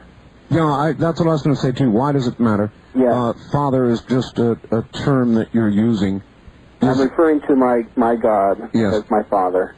Yes. And somehow or another, if this entity is what we all think it's cracked up to be, she wouldn't mind. Absolutely, and you're going to discover that things that you once believed aren't true, and things that you believed were true are not. You're going to come to you're going to understand. You're going to know everything eventually, and it doesn't matter if you know it all at one time. All right. On the first-time caller line, you're on the air with David Scott. Good evening. Yes. I'm Paul, calling from Salt Lake City. Hello, Paul. Yes. I was just wondering. David, are you getting any of your ideas from Mormon theology? Yes, I get a lot of my ideas from Mormon theology, but I also get a lot of my ideas from studying the works of Nietzsche, and I've read some of the works and teachings of Buddha. I've read the Quran. Okay. I'm wondering have you identified yourself as a Mormon on this broadcast? I just tuned in. So No, he hasn't, but you're welcome to if you would like to. Are you Mormon, Dave? I am Mormon. Okay. But it doesn't matter. It really doesn't matter. The point being is that what I'm telling you now is hopefully for the purpose of furthering enlightening the individual person. I'm not here to push any particular religion. I understand. Or dogma. Because the spiritual experience goes beyond religion. How though, as a matter of curiosity, do you think the Mormon Church would react to what you're saying? That answers it very well, David. Stand by. We're at the bottom of the hour, and we'll be right back. You're listening to Dreamland on the CBC Radio Network. We're talking about what may or may not come after. David Scott says he thinks he knows, and he's been telling us about it, and we'll continue that process. I'm Art Bell. Stay right where you are. Radio Network. It is. I'm Art Bell, and this is Dreamland. And I'm about to read a fax in a moment. I can do that because I have a fax machine. That follows, right? That number is 1-800-522-8000, which follows up on something I said earlier, David. Art, I'll be trying to get through on the wildcard line, but in the event I can't, I'd like to give you some specifics on the experiment you alluded to with regard to weight loss at the time of death. Although I remain pragmatic and skeptical on the subject, I continue to keep an open mind for my own insight. It is interesting that you referenced unexplained weight loss, as I'm quite familiar with the specifics of this alleged phenomenon. The experiment reportedly was conducted at Massachusetts General Hospital sometime in the 30s or 40s. I'm unable to recall exactly. Nevertheless, the procedure was reported, I believe, in a book called The Third Eye. A terminally ill patient was placed on a balanced beam scale which weighed the bed, mattress, clothing, and bed liner against an opposing weight that kept the assembly in perfect balance throughout the dying process. In this manner, any fluid losses and or weight of expelled air could be accounted for at the moment of clinical death. At that precise time, the actual weight loss was calculated at 3/4 of an ounce. In 1960, I called Massachusetts General. They would neither confirm nor deny the report. Additionally, there have been numerous reports by nurses who reportedly have observed the appearance of some sort of astral body leaving the physical one at the time of death. That's the facts. And, David, is that familiar to you? Yes, that's the experiment I was aware of. Fascinating. 3/4 of an ounce, a non-trivial amount of weight. Well, yeah, that's significant, which can't be accounted for, in my opinion, in any other way. Would you like to see experiments of the same sort repeated if it could be done in this modern day? Well, you know, Art, I look at that, and it would be wonderful if you could actually prove through scientific methods the existence of a spirit. But it wouldn't really matter anyway, because people are going to believe what they want to believe. Well, that's true. Back to the phones. A lot of people want to talk to you. Toll-free line, you're on the air with David Scott. Hi, where are you calling from, please? Hello, this is Todd from Seattle. Hi, Todd. Hi, I wasn't sure if I was getting online. I think they bumped you back an hour in Seattle for the president's speech. I see. Yes, I guess that's what's happened in Seattle. He went on the air, I believe, at about 6:30 or so. Oh, okay. Well, anyway, so I might be an hour late in what I'm calling about. That's quite all right, my friend. I was calling about your understanding that all religions were leading to the same path, and I was just calling to say that if you can believe that if you want, but then you have to strip out biblical Christianity from that, because it's inconsistent with all the other paths being equal to it. It's true. It does argue with it. It says it just isn't so, doesn't it? And, David, how do you deal with that?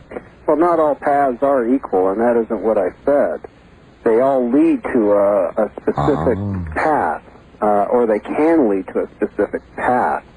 There's only one way, I think the specific scripture says, is straight, narrow is the gate and straight is the way, something of that nature, that leads them to eternal life. And if you're not on the right path, in my opinion, there's only one way to the Father, and that's through Jesus Christ. However, does that mean everyone who happens to believe in a Buddha or another sort of God, are they going to go to hell because they don't happen to believe in Jesus Christ? Well, what I believe we're judged on is that which we know. If they've been told of the gospel and they refuse Jesus Christ and believe in the other and exclude Jesus Christ, then yes, they will. If they've heard the truth and denied it, but Jesus says no one gets to the Father but through me. And if they haven't heard that, I don't know what the answer is. Well, they'll go to hell or not. Right, what you're saying is that if a missionary went to China and taught people the gospel of Jesus Christ, and they refuse to believe that and cling to their own belief system at that moment, then they've had their chance. I come from the perspective that they have to have a testimony that what they're being taught is true to receive that sort of condemnation. If they receive the testimony of the Holy Spirit that the gospel of Jesus Christ is true, then they have no argument against having been taught the gospel. On the other hand, if they don't receive the testimony of the Spirit, I don't see how they can be held accountable for something that they truly didn't believe was true. All right. On the wild card line, you're on the air with David Scott. Hi. Yes, this question is for Mr. Scott. All right. Okay, Mr. Scott, the spiritual planes or realms that you're referring to, do you think of them as the same as parallel dimensions? No. Well, that's a good question because they do exist on different vibrational levels or in different dimensions. Do you get circles within circles on this? I'm trying to define your concept. Okay. Imagine the Earth. Right. Okay. Now imagine concentric circles around the Earth. That's what I thought, the concentric circles. All right. Right. One above the other. All right, ma'am, where are you? This is Alaska. Alaska. All right, very good. Thank you. And so then concentric circles, different levels of spiritual existence that go outward from Earth? That's correct. The lowest ones being nearer the Earth, the highest spheres being further from the Earth. All right. On the first-time caller line, you're on the air with David Scott. Hi. Oh, hi, Art. Yeah, this is Lee in Fresno. Fresno, yes. Yeah, listen, David, I hate to tell you, but, Jesus said that he is the way. He said, I am the way, the truth, and the life, and no man comes to the Father except by me. Yes, he's confirmed that, caller. I'm listening to this program, too, and I've heard him confirm that a number of ways.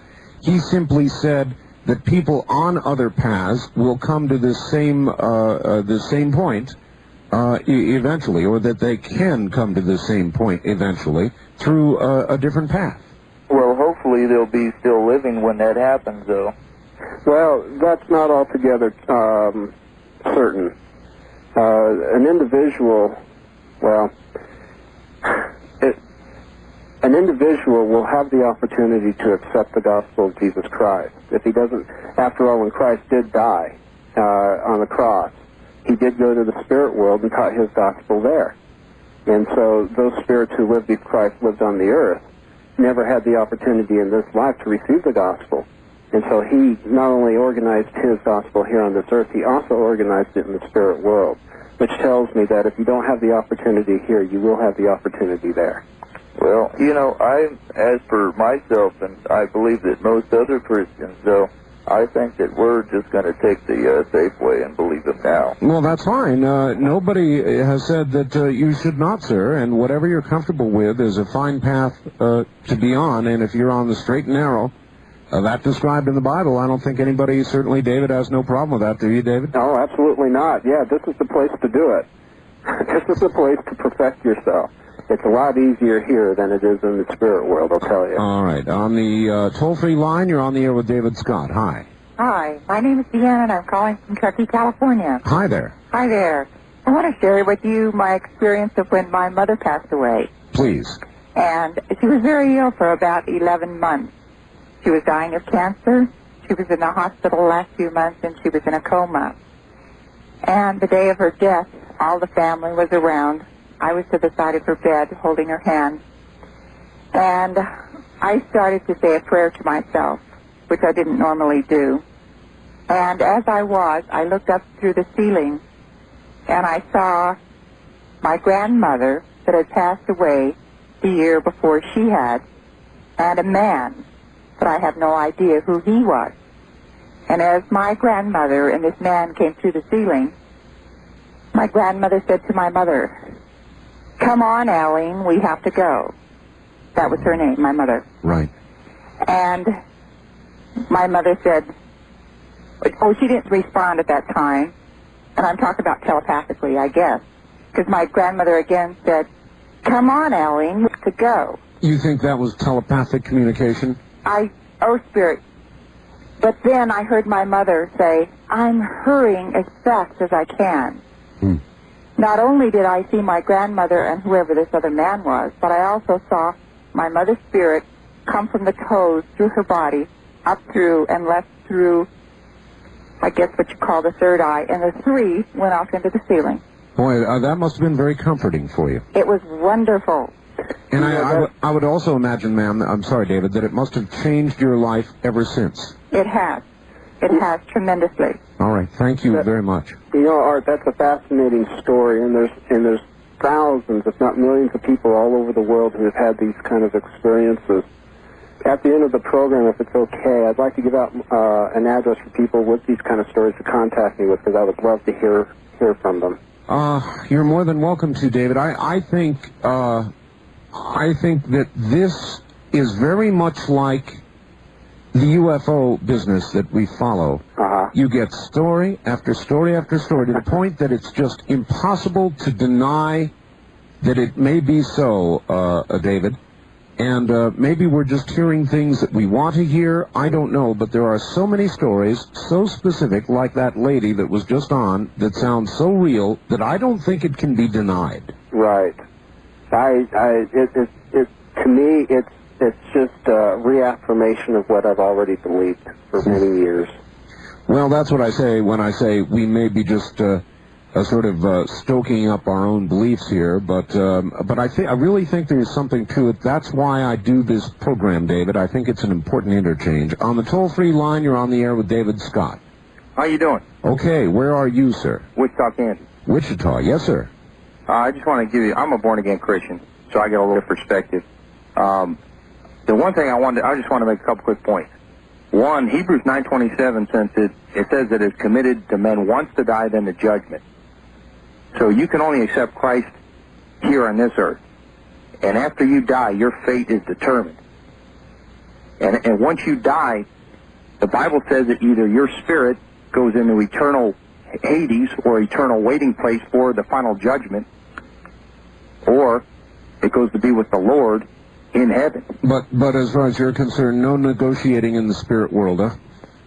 No, because Hebrews 9:27 says once to die, then the judgment, and then your spirit waits for judgment in either heaven or hell. All right, thank you. Well, there you are, David. Here it is again.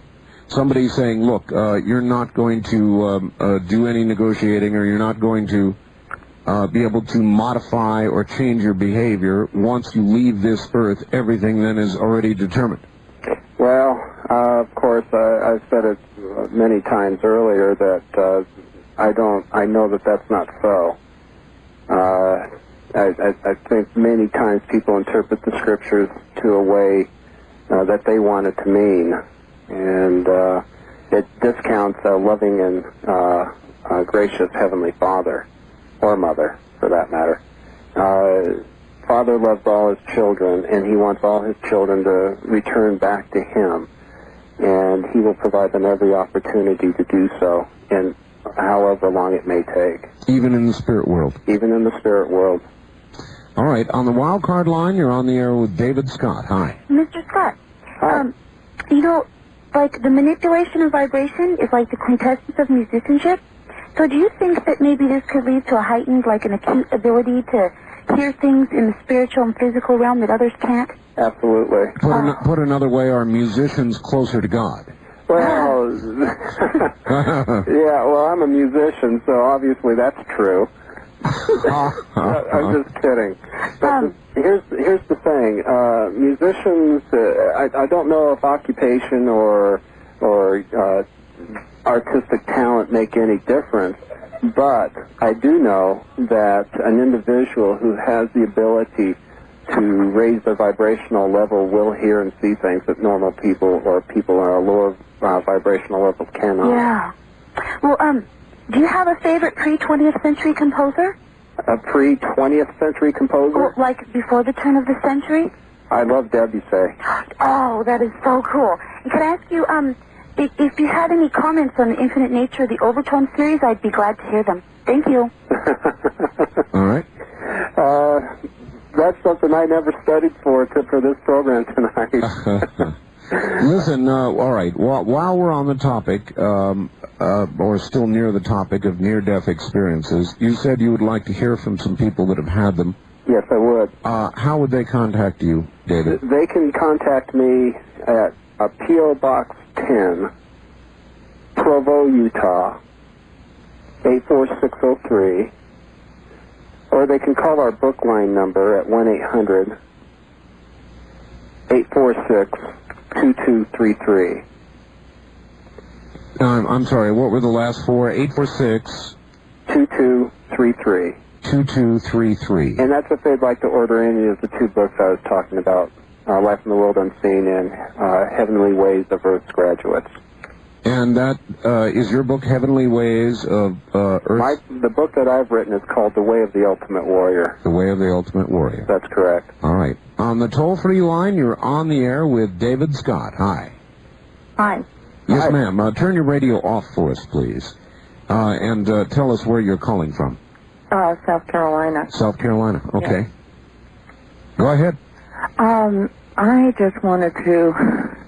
I've been comforted by some of the things that have been said tonight because I'm a Baptist preacher's daughter, quote-unquote born again, but I've been through hell through trying to live by the Bible word for word, literally, because that's what I was taught to do. And finally I just took leave of the whole thing and decided that I really have no control over what I believe, truly believe. And that's, I just can't accept all that I was taught. And as a result, I don't know exactly what I do believe. All I know is I believe that there is another being, and I'm doing the very best I can. I feel very much in tune. I feel like I'm on the right way.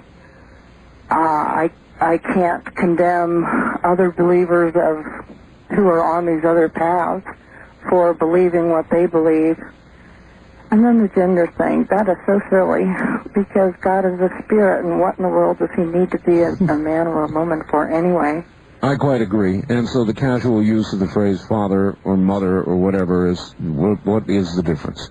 Yeah. What difference does it make? I'm a creator, or I understand some of the Orthodox Jews refer to the master of the universe. I like that. Or the great I am. Yeah. You know, it's interesting that some of the things that you were saying, every man or woman on this planet can know the truth for themselves, and I would highly encourage them to seek the truth on their own, and to never ever accept one man or woman's word for it. You can go to your father or mother or the great I am and find the truth for yourself. The Spirit of the Lord will reveal to you anything that you want to know. Really, I found myself standing on the beach in California once and writing in the sand, I am. Mm-hmm. And then just, yes, I am. And I was referring to my own existence, and then I looked at it and I thought, oh my God, what have I written? There's a great significance to that, which we can't cover on this program.